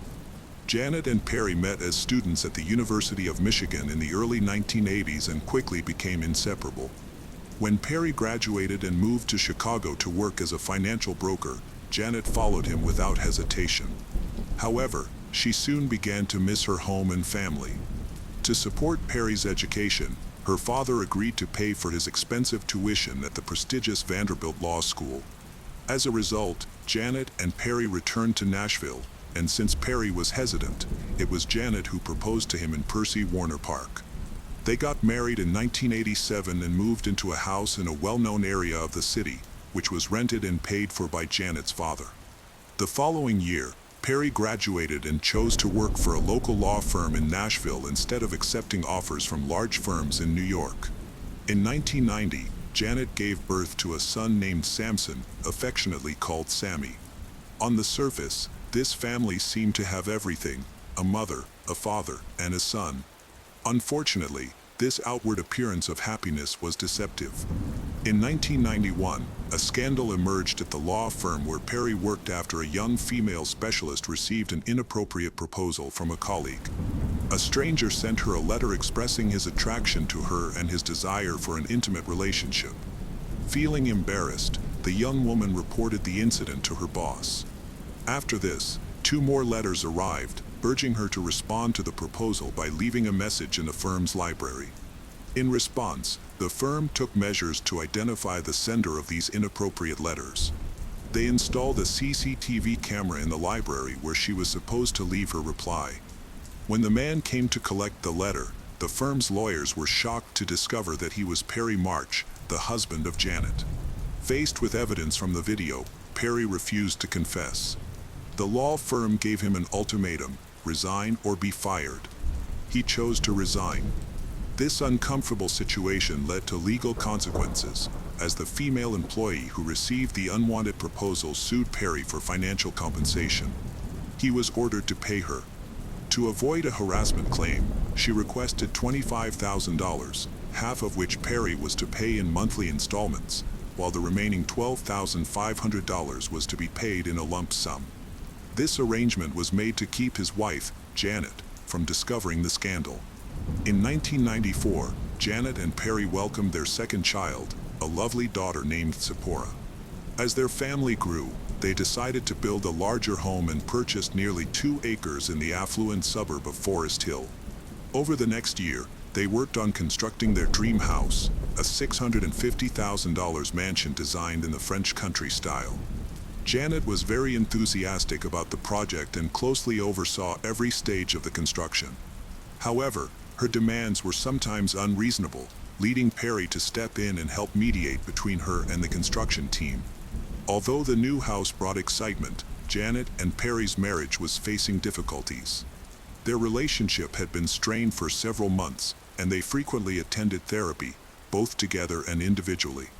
At home, they rarely communicated. Perry was often away for at least 3 days a week, and their arguments escalated whenever he returned. A family therapist suggested they take a break from each other, but Janet was adamant about getting a divorce. In August 1996, a significant incident occurred that changed the course of Janet and Perry's relationship forever. Perry needed to pay the final installment to a woman at a law firm, but, due to financial issues, he sent her a letter requesting to postpone the payment until October. Unfortunately, Janet read the letter, which led to a heated argument between them.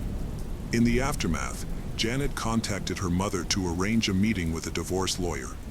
On August 15, 1996, Janet was scheduled to meet with the lawyer but never arrived at the office because she mysteriously disappeared that night. Perry claimed that Janet left voluntarily after their argument. He told the police that she expressed a desire to get some space to think but did not specify where she was going. He said that at around 8:30 p.m., Janet packed a suitcase, took her passport and $1,500 in cash, and left in her car. He also mentioned that she left him a list of tasks to complete before her return. After she left, he informed friends and family of her departure as he normally would. The next morning, Deneen Beard, the maid, came to clean the house and was surprised to find everything in order. However, Perry asked her to focus on her work and not to go into the children's room. Then a nanny named Ella Goldschmidt, who had previously arranged with Janet that her son would play with Sammy, arrived. After Deneen left, Ella noticed Sammy jumping on an oriental rug that was rolled up on the floor next to the playroom. When she returned around 2 p.m. to pick up her son, the rug was no longer there. Initially, Janet's family believed Perry's explanation.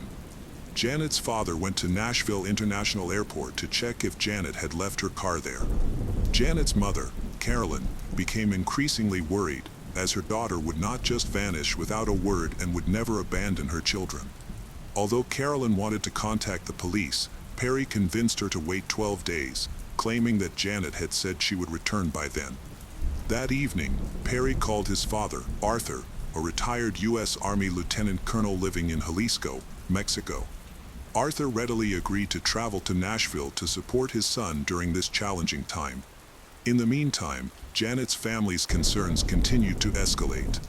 With August 25th being Sammy's 6th birthday, fears grew that something had happened to Janet. She would definitely not miss such an important occasion.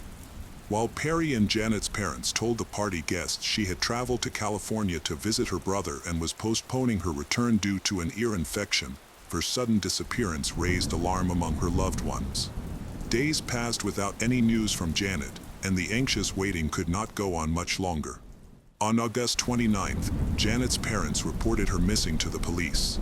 Detective David Miller, a skilled investigator with extensive experience, was assigned to the case. He initiated the investigation by reaching out to hospitals and reviewing Janet's bank and credit card accounts, which had not been used since her disappearance, raising concerns about her well-being. On September 7th, authorities located Janet's car in a parking lot at an apartment complex about 5 miles from her home. The car appeared to have been parked there for several weeks. Inside, police discovered Janet's bag, which contained her documents, passport, credit cards, and $11 in cash. They also found a suitcase filled with clothes, notably absent of a bra, toothpaste, a comb, or underwear, which seemed unusual. Additional evidence included a pair of white sandals in the glove compartment and unusual, dirty bicycle tire tracks near the car. Investigators needed to analyze this evidence carefully. On September 10, 1996, Perry was questioned by investigators and consented to a search of his home. The police conducted the search over the weekend of September 14th to 15th while Perry was away in Chicago with his children. The house showed no signs of domestic violence or anything noteworthy. A few days later, the owner of a tire store contacted law enforcement to inform them that Perry had visited the store on August 21st, a week after Janet went missing. Perry inquired about purchasing a new set of tires, despite the good condition of those already on his car. When asked why he wanted a different brand, his response raised further suspicions.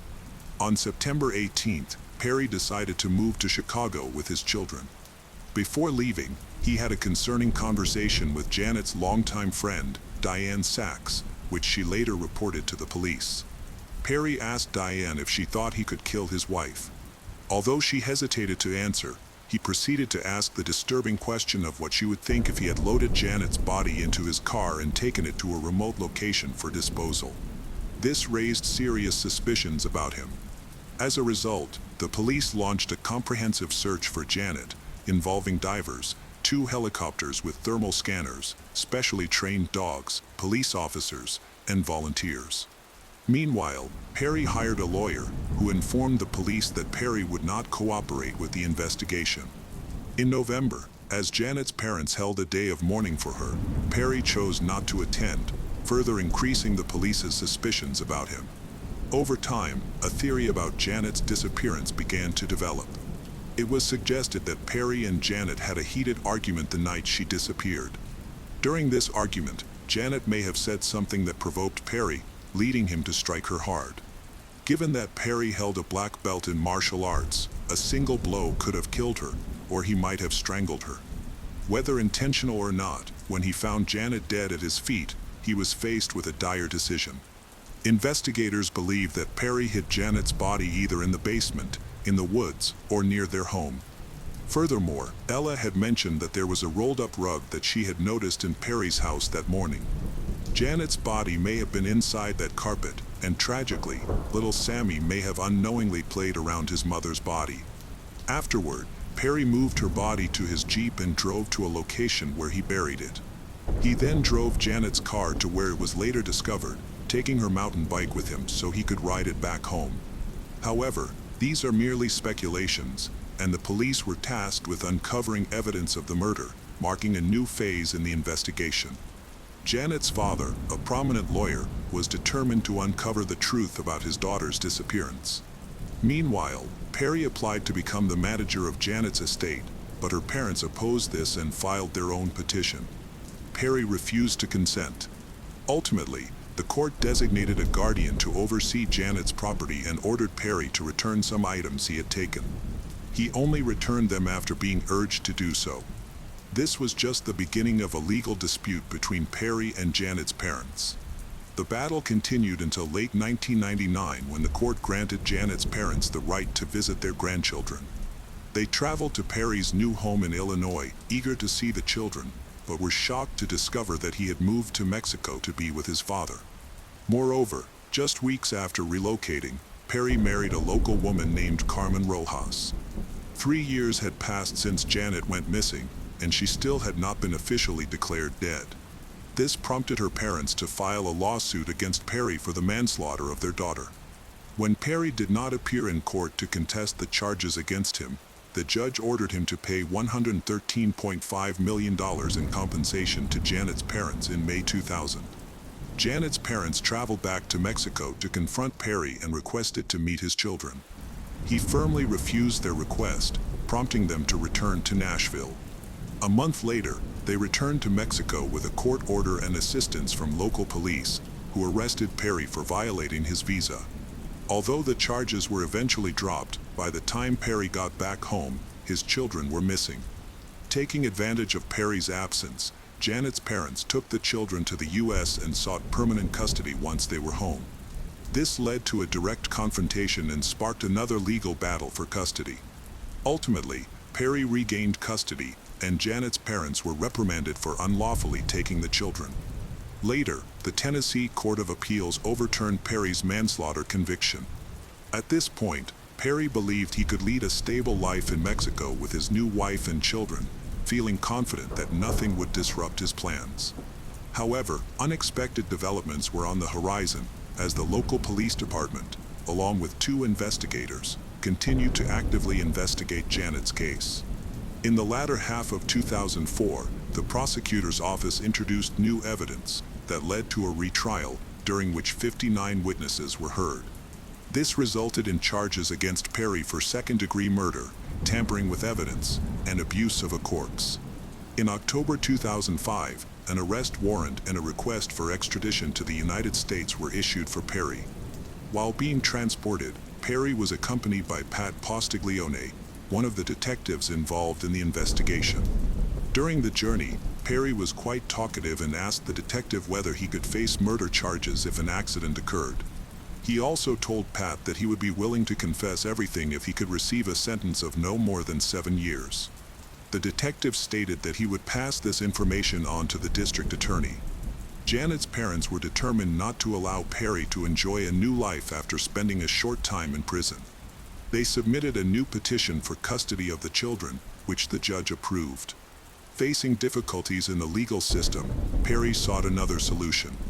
He attempted to persuade his cellmate, Russell Ferris, to kill Janet's parents. Russell became interested in the plan and learned that Perry's father, Arthur, would act as the intermediary. After 2 months of discussions among the three, Russell's lawyer notified the police about Perry's offer to kill Janet's parents. From that point on, Perry's situation became increasingly complicated. Initially, the evidence against Perry for murder was weak and mostly circumstantial. His lawyer argued that there was no solid proof that Perry had committed the crime. If he had been found not guilty, he could not be tried again for the same offense. However, the situation changed dramatically with the discovery of a murder-for-hire plot involving Janet's parents. Now, the police had recorded conversations revealing details of the planned murder, including statements made by both Perry and his father, Arthur. When Arthur listened to the recordings, he realized his errors and agreed to testify against his son in exchange for a more lenient sentence. The disturbing truth emerged. Arthur, Perry's father, revealed that his son had confessed to him about killing Janet. A few weeks after the murder, Perry sought his father's help because he was anxious about the body being discovered. He asked Arthur to help hide it. One night, they drove to a location where, according to Arthur, the body was already decomposing and stored in a bag. Arthur recounted loading the remains into Perry's Jeep. They then traveled north to Bowling Green, Kentucky, where they stayed at a motel. Under the cover of darkness, Arthur attempted to dispose of the body. He looked for a body of water deep enough to conceal the remains but was unable to find one before sunrise. Eventually, he located a suitable spot. Arthur later attempted to guide investigators to the location where he had hidden the body, but he couldn't specify the exact spot. However, both the police and the jury believed his account of the incident. According to Arthur, after Perry killed Janet, her body remained in their home for some time, wrapped in a rug. Unfortunately for Arthur, his confession did not yield the leniency he had hoped for, and he died just months later while incarcerated. Perry faced a much harsher fate. He was convicted of second-degree murder, tampering with evidence, abuse of a corpse, theft, and conspiracy to commit murder, resulting in a 56-year prison sentence. He is currently incarcerated at the Morgan County Correctional Complex, where he assists fellow inmates with their legal appeals in the prison law library. He will be eligible for parole in 2038. Tragically, Janet's remains have never been found. The case of Mary Stauffer. Mary was born in West Duluth, Minnesota, USA, and her family moved to the neighboring town of Hummontown when she was 10 years old.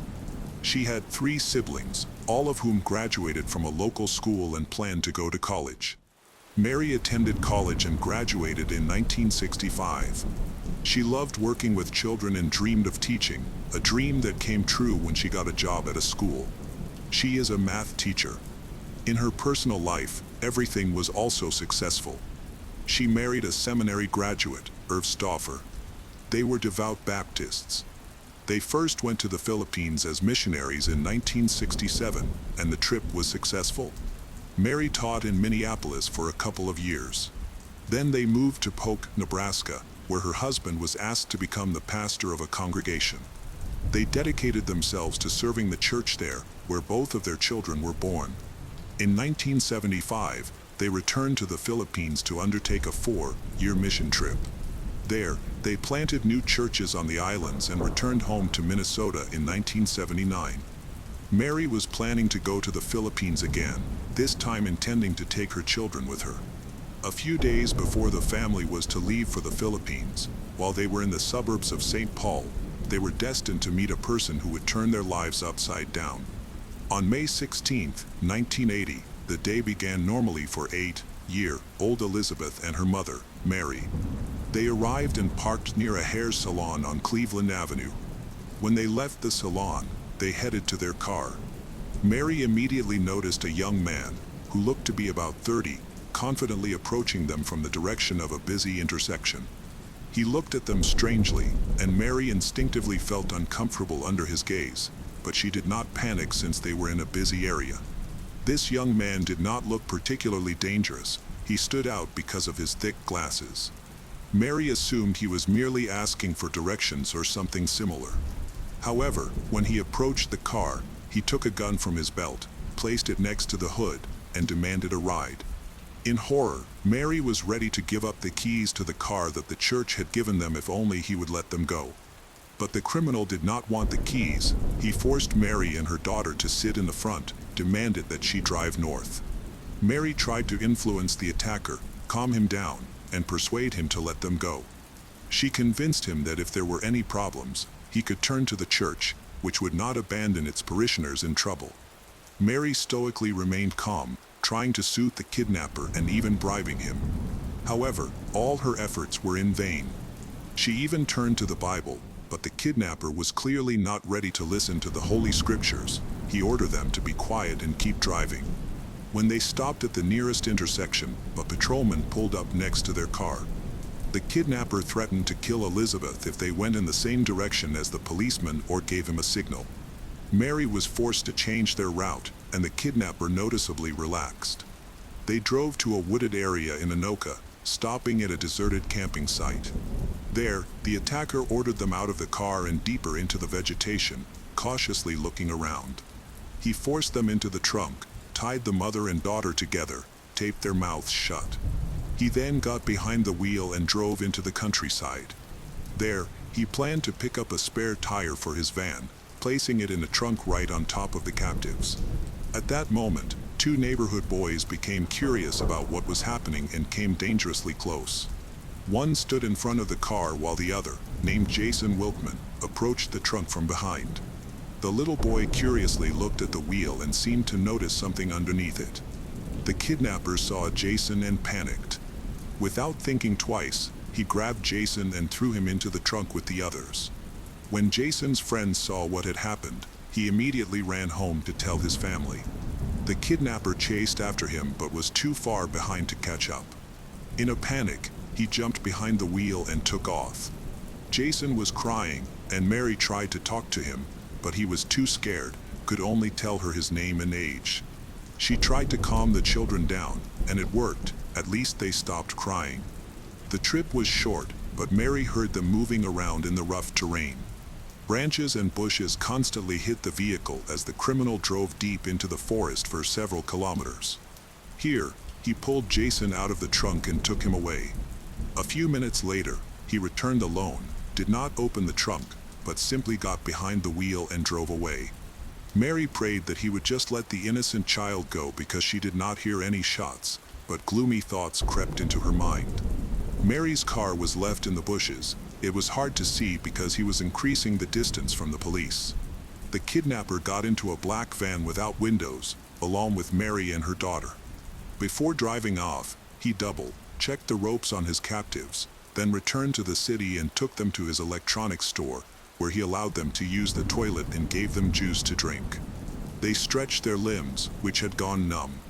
Mary tried to find out what he wanted, but instead of answering, he taped both their mouths shut again, tied them up, put them back in the van, and drove them to his family's house in a neighboring town. The small house was only 10 kilometers from the apartment where the Stauffer lived with their children.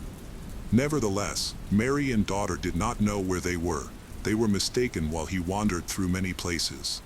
The criminal took both of them to the bedroom of the house, which was small, dark, and cramped. He removed the door handle and locked the door. Getting used to the darkness and looking around, Mary and her daughter realized they were in a kind of storage room filled with clothes, toys, but there was nothing that could help them. At the same time, Mary's husband, Irv, and her son, Steve, were waiting for the return of the mother and daughter from the beauty salon. They had a family dinner planned, and the last preparations were to be made before leaving. Both should have returned long ago, which began to worry the household. At 4:30 p.m., Irv called the salon, and the hairdresser confirmed that the visitors had left long ago but had no idea where they were going or what could have happened. Irv called his wife's friends, but they did not know where she might be. Then he turned to other members of the Baptist community and involved them in the search. They all called local hospitals, acquaintances, police stations, and even morgues to find the missing. When no information could be obtained, Irv contacted the police. However, from the very beginning, it was obvious that they suspected of himself of the disappearance of his wife. By that night, the authorities were already engaged in the search for a 6-year-old boy, Jason Wilkman. The search for Mary continued. Irv explained that he was not involved in the disappearance of his wife and daughter. He and his son were waiting for them at home and had no idea what happened after they left the hairdresser. But the authorities did not believe him and suspected he had done something to them. The next morning, a car was found. They even managed to find 2 sets of fingerprints on the steering wheel, but their owners were not in the police database. The car had no license plate, so investigators could not determine whose car it was. The area around the car began to be thoroughly searched. First of all, they found the car's license plate. It had been torn off when the criminal escaped through the bushes. Suspicions arose that Jason's abduction and the disappearance of Mary and her child could be connected. This helped them know that the car belonged to Mary. It seemed that everything was very serious, and the missing persons were in danger. About 300 police officers and volunteers were gathered to begin the search operation. Announcements were published featuring images of the missing. Based on the words of the boy's friend, a composite sketch of the kidnapper was created. From that moment on, the authorities' suspicions regarding Mary's husband only intensified. Ironically, the composite sketch bore a striking resemblance to him. Both he and the kidnapper were dark-haired, wore glasses. Irv became the main suspect in the disappearance of the 2 children and Mary. However, Beth provided an alibi supported by a photo and passed a lie detector test. His fingerprints did not match those found in the car, yet the authorities still did not want to clear him as a suspect. Beth continued to emphasize his innocence and pointed out that the investigation's misconceptions were leading them away from the real goals of the search operation. Before her first trip to the Philippines, Mary had taught at the school, and among her ninth grade students was Ming Sun Shiu, a teenager of Taiwanese American descent, with whom Mary had a good relationship. He showed great promise in sports and also had significant academic success. It seemed that the teenager had a great future ahead of him. Later, former students of Mary said that Ming was enamored with his math teacher. He thought she seemed smart and stately. After Mary went to the Philippines, she returned and moved to another city. Ming became truly obsessed with his teacher and constantly remembered her. He began to pursue his secret love, and it looked radical. Confusing the younger of Stauffer with his father, also named Irv, Ming showed up at Mary's Inn, Law's house in Duluth on the 4th of July and held Irv Sr. at gunpoint. Ming took him into the house and told him to call his wife to the room. When Mary's mother-in-law entered, Ming realized his mistake. Ming claimed he was simply mistaken and threatened that if they went to the police, he would return and shoot them both, and then he ran away. The elderly couple had no idea that Ming was really interested in the younger Irv. They never reported it anywhere and didn't even tell the mayor and his son about the incident until they returned from the Philippines in 1979. No one had any idea who could have attacked the families, neither the motive nor the goals were known. Mary only found out that the attack was carried out by Ming when he had already taken her and her daughter prisoner. He proudly told her about it before attacking her. Mary had no idea that he had been spying on the family from the forest, which was located not far from the house where they settled. Probably, he decided to attack because he saw preparations for departure and understood that soon they could leave again for a long time. Shortly before the kidnapping, Ming even tried to get through the doors of the patio, but nothing came of it. Later, he attempted to get through the storage room and drilled several holes. Burr found sawdust and removed it, but he still did not understand the relevance of their appearance. Now everything fell into place.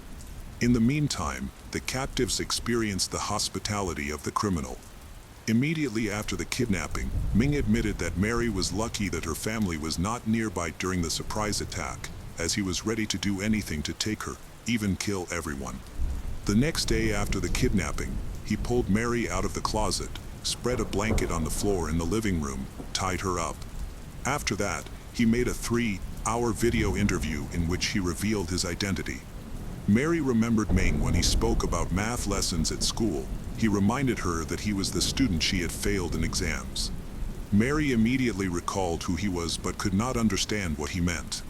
He told her that he couldn't get an academic scholarship because of her, as his parents had died, and he couldn't afford to go to college because of that.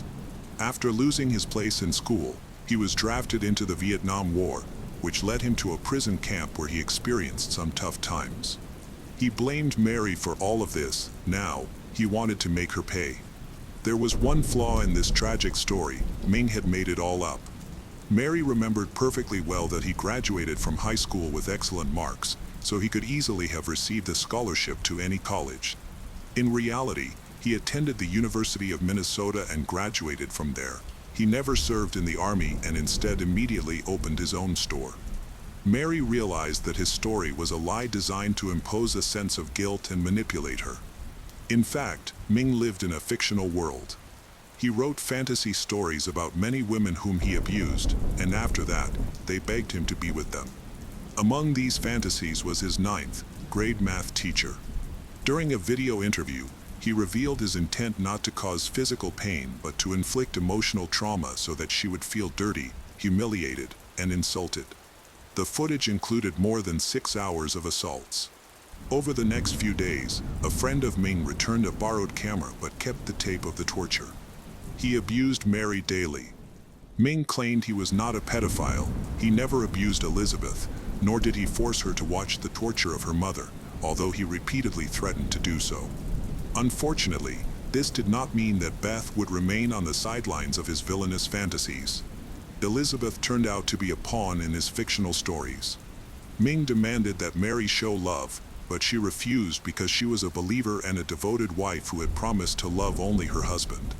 To force she to submit, he threatened to place her daughter in a thick plastic bag and tie it shut, claiming that it would take 4 to 5 minutes for Beth to inhale all the oxygen, after which she would die. He also threatened to kill all the members of her family one by one until Mary obeyed. Mary was forced to meet him halfway. She kissed him on the cheek, feigning love, but this was not enough. Only a kiss on the lips calmed him down. Then he removed the bag from her daughter's head. Later, during a similar incident, he left Elizabeth in his van for 4 hours. This happened on a hot summer day, and in the scorching sun, the girl miraculously did not die. This experience finally convinced Mary of the need to obey him, otherwise, they would be in trouble. In the meantime, their family continued to hope that they would see both Mary and Elizabeth alive. Weeks went by, and according to statistics, the probability of the missing returning after such a long period was practically zero. After 2 weeks, the police called Irv and reported that they had found a woman's body in the forest, which was presumed to be Mary's.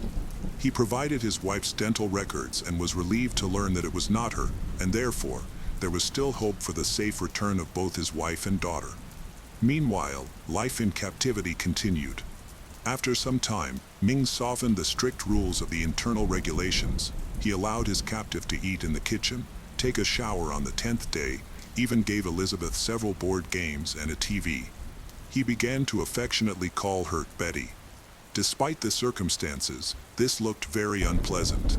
During this period, Ming forced Mary to write 2 letters to her husband.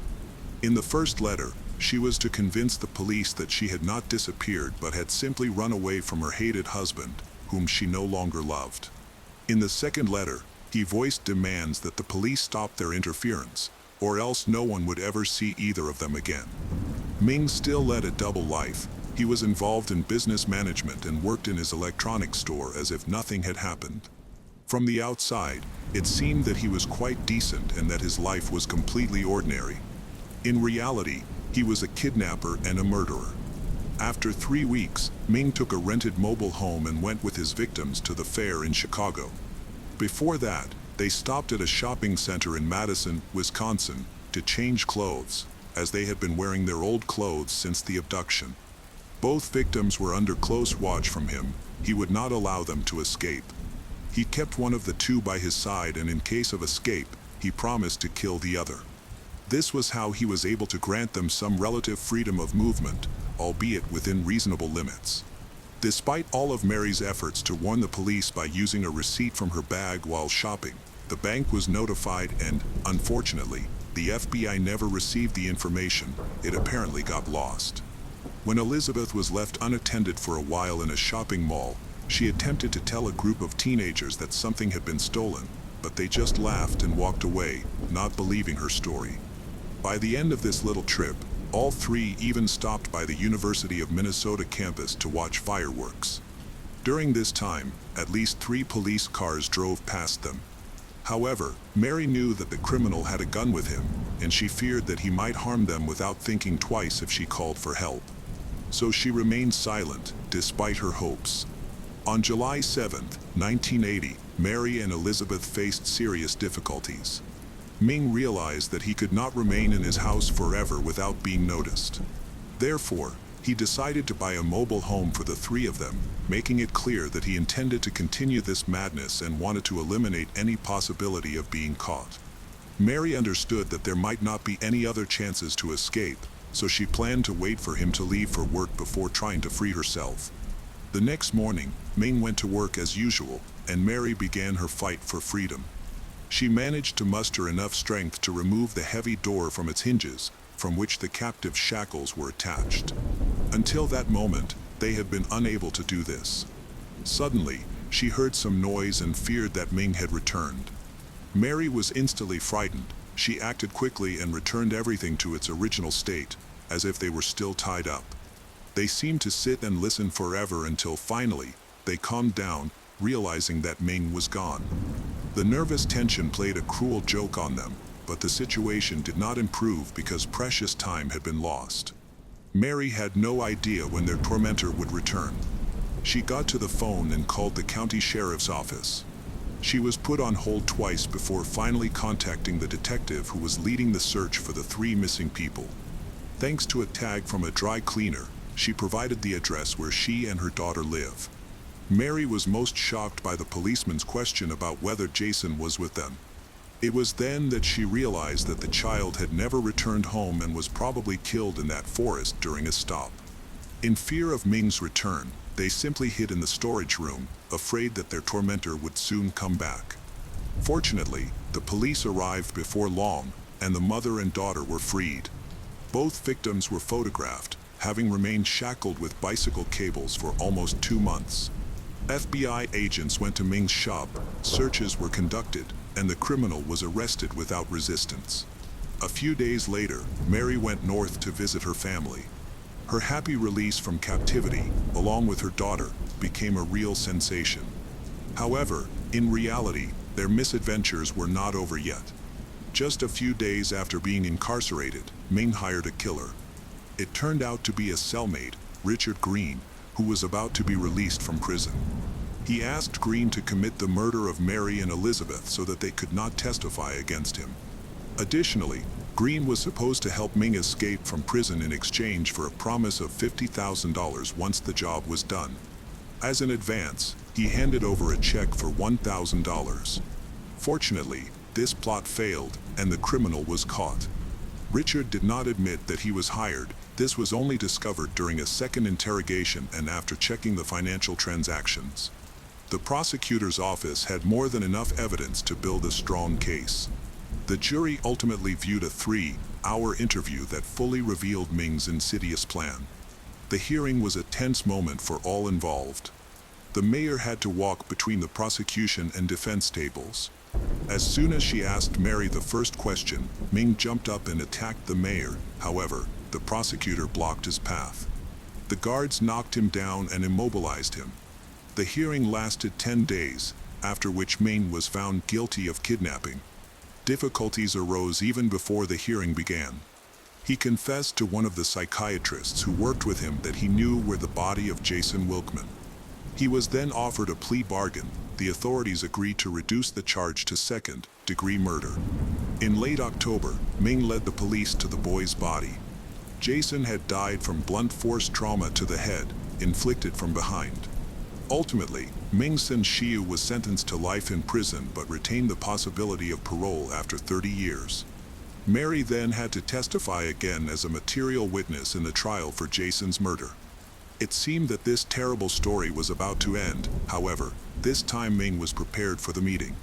He secretly brought a knife into the courtroom. During cross-examination, when Mary was answering questions, he jumped up from his chair, grabbed her by the neck from behind, and took her hostage, holding the blade near her throat.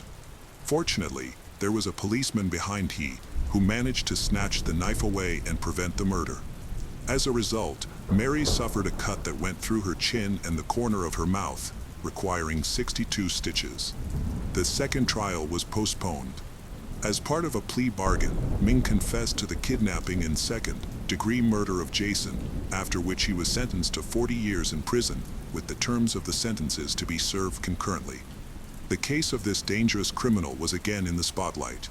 In 2010, the judge ruled that, in the case of parole, Ming Sen would be sent to undergo a state program for individuals who have committed violent abuse crimes. According to the judge, Ming met the criteria for criminals who require life imprisonment. After many hours of evaluating psychiatric reports, it was decided that he posed a permanent threat to society. For Mary, this decision came as a great relief, as Ming had openly declared to Beth, and then the entire family, that if he were ever released, he would come for them. Curiously, Ming's business was estimated by experts to be worth about $250,000. The Stauffer family filed a civil suit against him as compensation for illegal restriction of freedom and emotional distress. However, upon hearing about this, Mary declared that the right to seek justice belonged only to the Lord God, and she refused to pursue the case. After all these events, Mary repeatedly stated that despite all the evil this man caused, she continues to pray for him.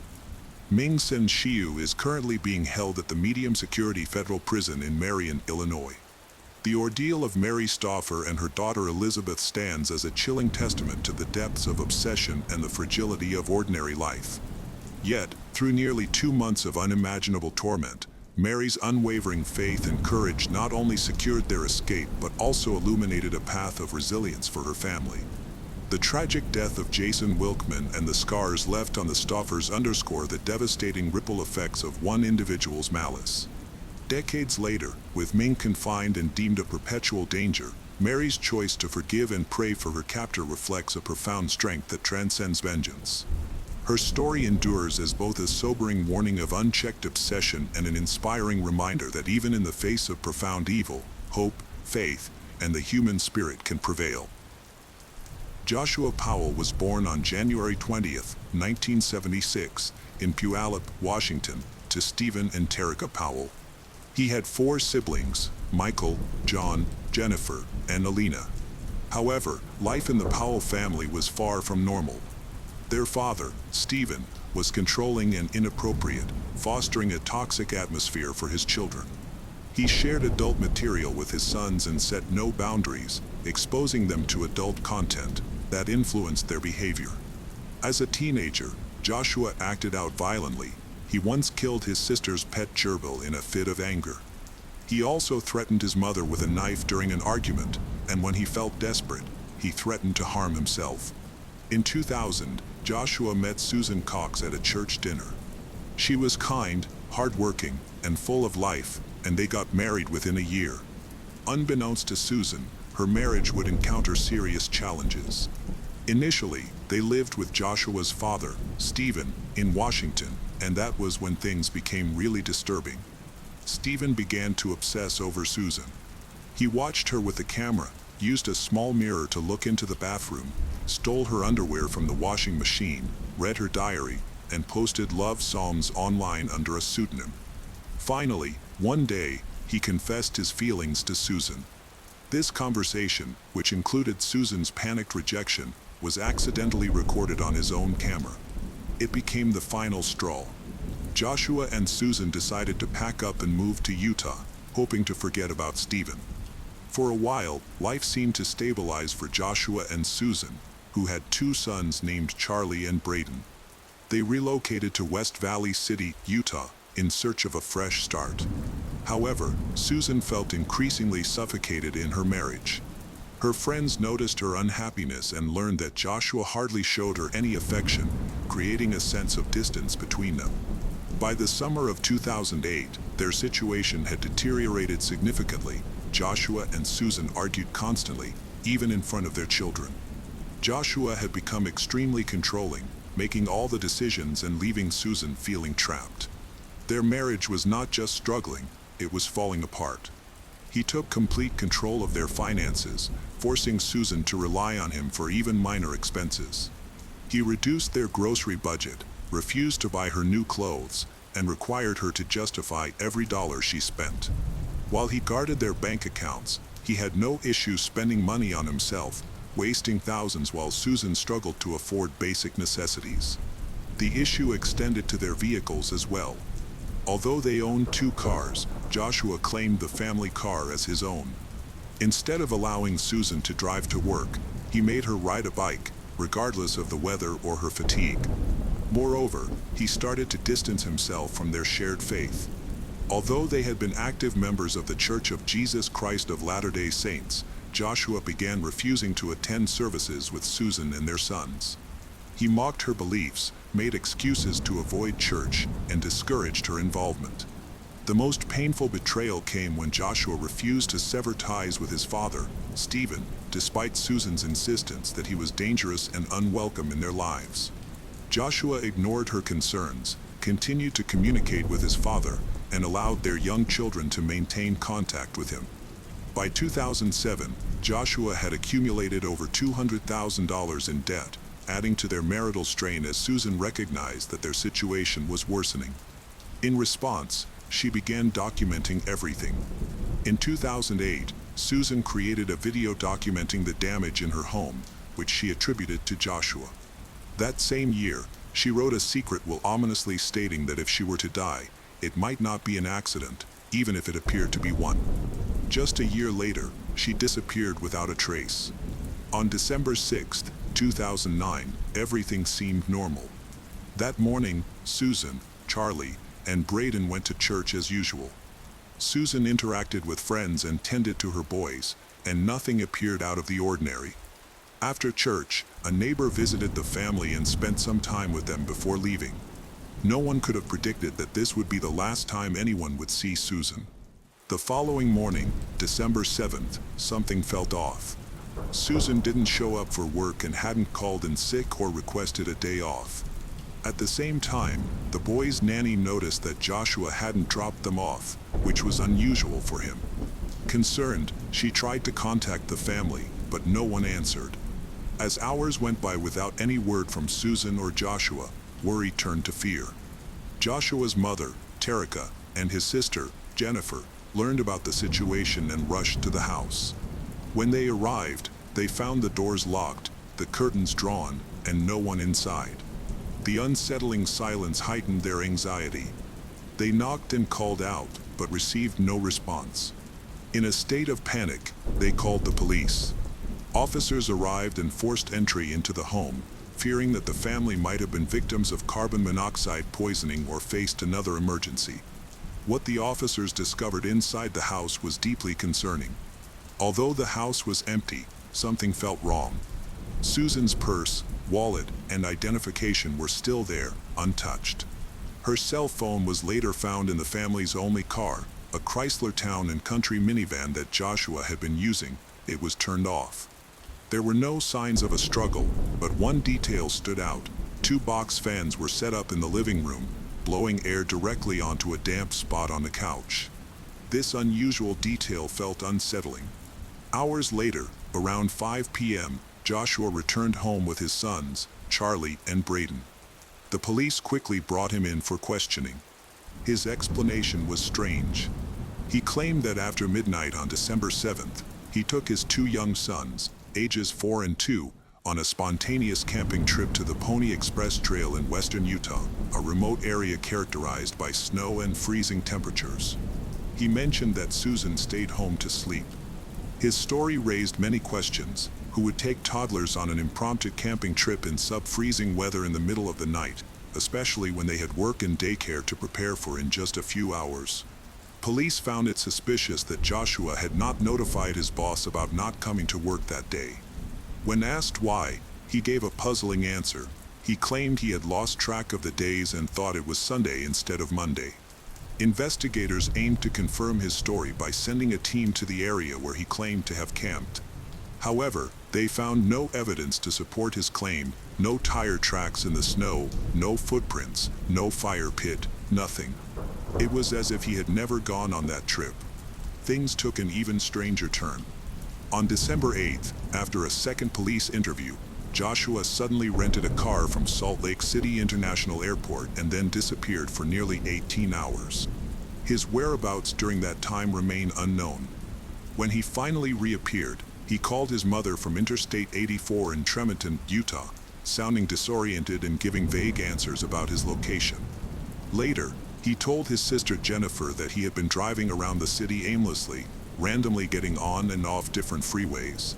When police examined the rental car, they found that he had added 87 miles to the odometer.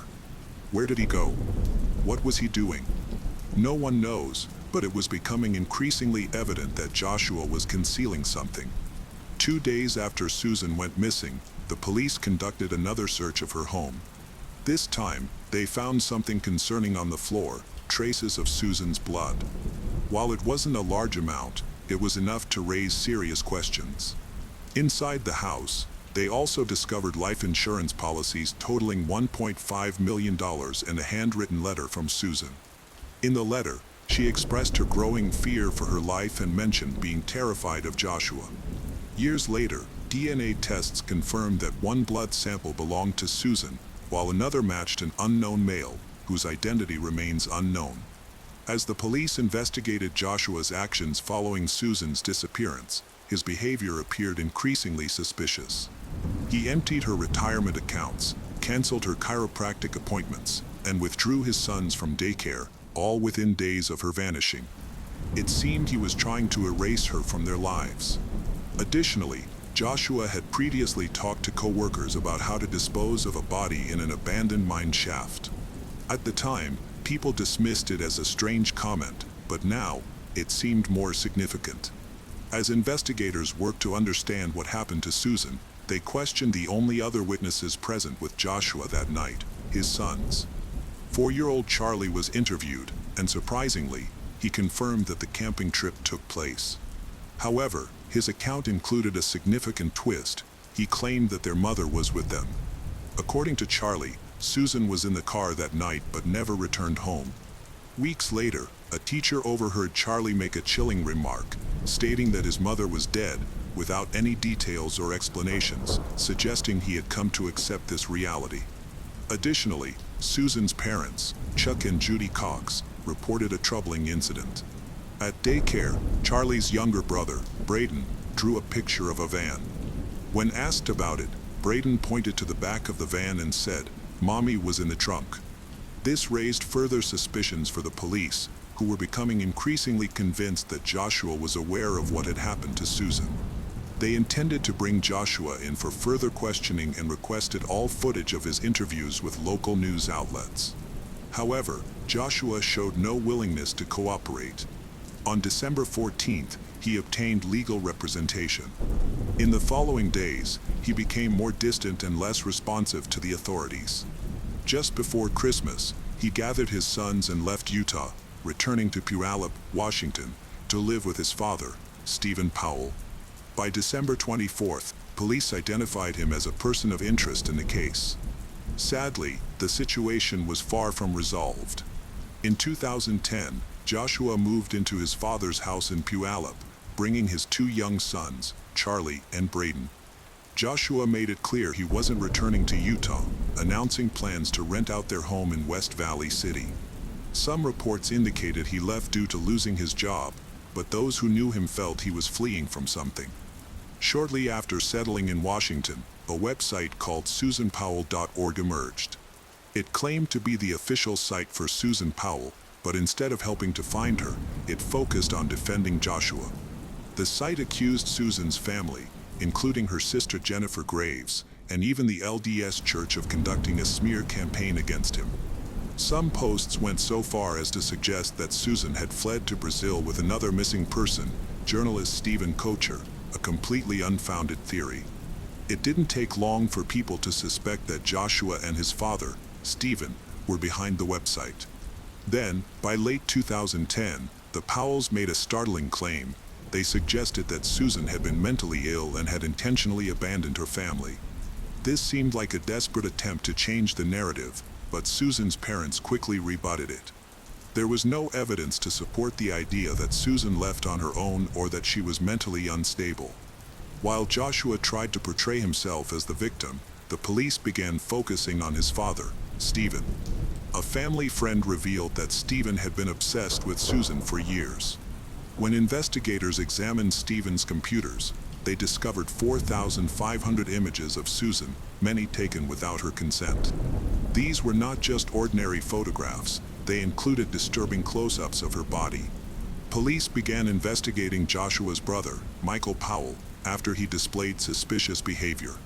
Shortly after Susan went missing, he sold his broken Ford Taurus to a junkyard in Pendleton, Oregon. This raised eyebrows, especially when he later requested satellite images of the lot, seemingly to monitor the car. When authorities tracked it down, they used cadaver dogs, which indicated that human remains had once been in the trunk.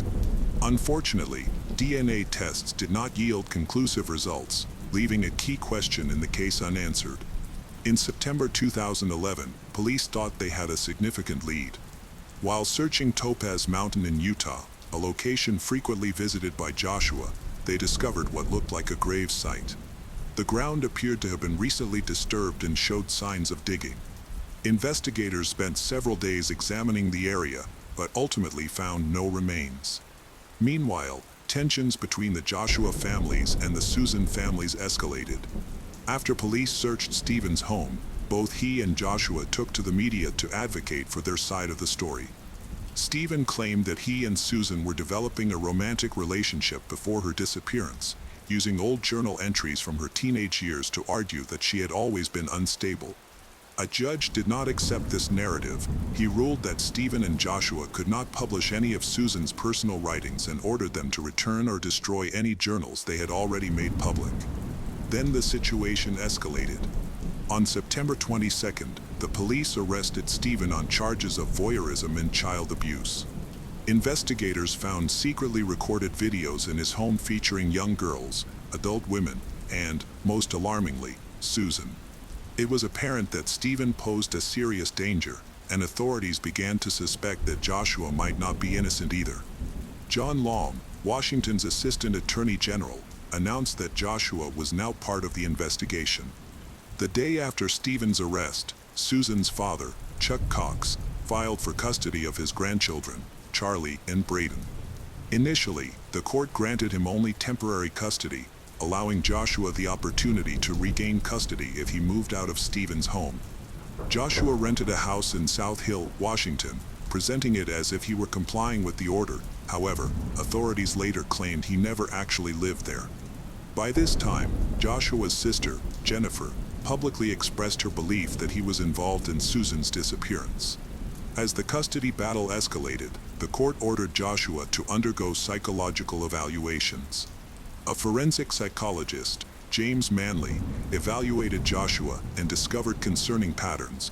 Joshua denied having any normal human flaws or weaknesses and displayed highly controlling behavior toward his sons. He also exhibited signs of deep paranoia, frequently blaming the police and media for his difficulties. Despite these findings, there was no direct evidence of abuse. Therefore, Manley allowed Joshua to visit his sons several times a week, under the supervision of a social worker. However, in January 2012, everything changed. When examining computers seized from Joshua's home, police found about 400 images of child abuse, bestiality, and incest. The images had been cached from a previous owner, but Joshua had viewed them. Although they weren't illegal, the psychologist handling his case was deeply concerned. Joshua was ordered to undergo a full psychological evaluation and a polygraph test. As the pressure mounts, Joshua becomes desperate and is about to commit a horrific act that no one could have imagined. On February 5, 2012, social worker Elizabeth Griffin Hall pulled up to Joshua's house in South Hill, Washington, for what was supposed to be a routine supervised visit between him and his two young boys, Charlie and Braden. The court had ordered these visits to be monitored for the children's safety, so Hall was there to ensure everything went smoothly. However, the moment she arrived, something felt off. As soon as the boys reached the front door, Joshua yanked them inside and slammed it shut right in Hall's face. She barely had time to react before she heard the deadbolt click. She pounded on the door, shouting for him to open it, but he didn't respond. Panicked, she pulled out her phone and called 911. Her voice shook as she told the dispatcher what had just happened, that she was supposed to be supervising the visit, that Joshua had locked her out, and that she feared for the boys' safety. She begged them to send help quickly. Immediately afterwards, a terrible explosion occurred, shaking the house. The force of the explosion propelled Hall backward. Within seconds, flames erupted, engulfing the home in thick black smoke. The intense heat scorched the air around her, leaving her immobilized by fear. Neighbors rushed over, some shouting and others already calling emergency services, but it was too late. The fire spread rapidly, and there was no chance for anyone inside to escape alive. Investigators later confirmed their initial suspicions. Joshua had planned this act. It wasn't an accident or a tragic gas leak. He had doused the house in gasoline, turning it into a death trap. Officially, Charlie and Braden died from carbon monoxide poisoning, but the reality was more horrific. Joshua had attacked them with a hatchet before starting the fire.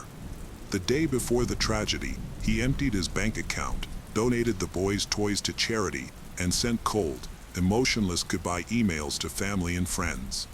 Charlie and Braden were buried beside their mother, whom they would never see again, but their family's struggle continued.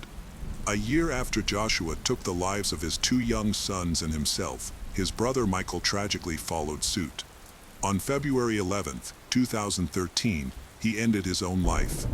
His ending his own life sparked even more suspicion. In 2012, police questioned him several times about his abandoned Ford Taurus, which was found at a wrecking yard in Oregon. When asked why he left it there, he was vague and did not provide clear answers. Investigators later indicated they believed both Joshua and Michael were involved in Susan's murder. Despite extensive searching, Susan's case remained unsolved and hopeless. By May 21, 2013, the West Valley City Police officially closed the investigation into her disappearance. In the same year, James Manley, the psychologist who assessed Joshua for the state of Washington, acknowledged that he had always suspected Joshua was connected to Susan's disappearance. However, he did not include these suspicions in his official report, as his role was to evaluate Joshua's parenting, not to investigate a crime. The legal dispute over Susan's estate continued for years. In March 2015, Susan's father, Chuck Cox, finally prevailed in a lengthy legal battle against Terica and Alina Powell, who had attempted to declare Susan legally dead in order to collect life insurance. As a result, Chuck gained full control of the estate. In 2019, a surprising revelation came to light. KSL, a radio station in Salt Lake City, reported on its detailed podcast about Susan's case, called Cold, that disturbing child abuse material found by West Valley City Police, which contributed to Joshua losing custody of his sons, did not actually belong to him. In fact, it wasn't even found on his computer. The explicit images were located on a second-hand computer that Susan had bought from fellow members of her LDS church. The previous owners had viewed the content, but by the time this information surfaced, it was too late to rectify the situation. The damage had already been done. In early 2022, there was one final attempt to locate Susan's remains. A team led by Dave Sparks, known from the TV show Diesel Brothers, searched a remote mine shaft in the Utah desert in hopes of bringing Susan home. They discovered rib bones, what looked like human vertebrae, and pieces of clothing, indicating that someone had died there. The remains were sent for DNA testing, but once again, there was no success. The bones did not belong to Susan, and they were not even human. A pair of pants found with the remains tested positive for male DNA, raising another question: to whom did they belong? More importantly, will Susan Powell ever be found?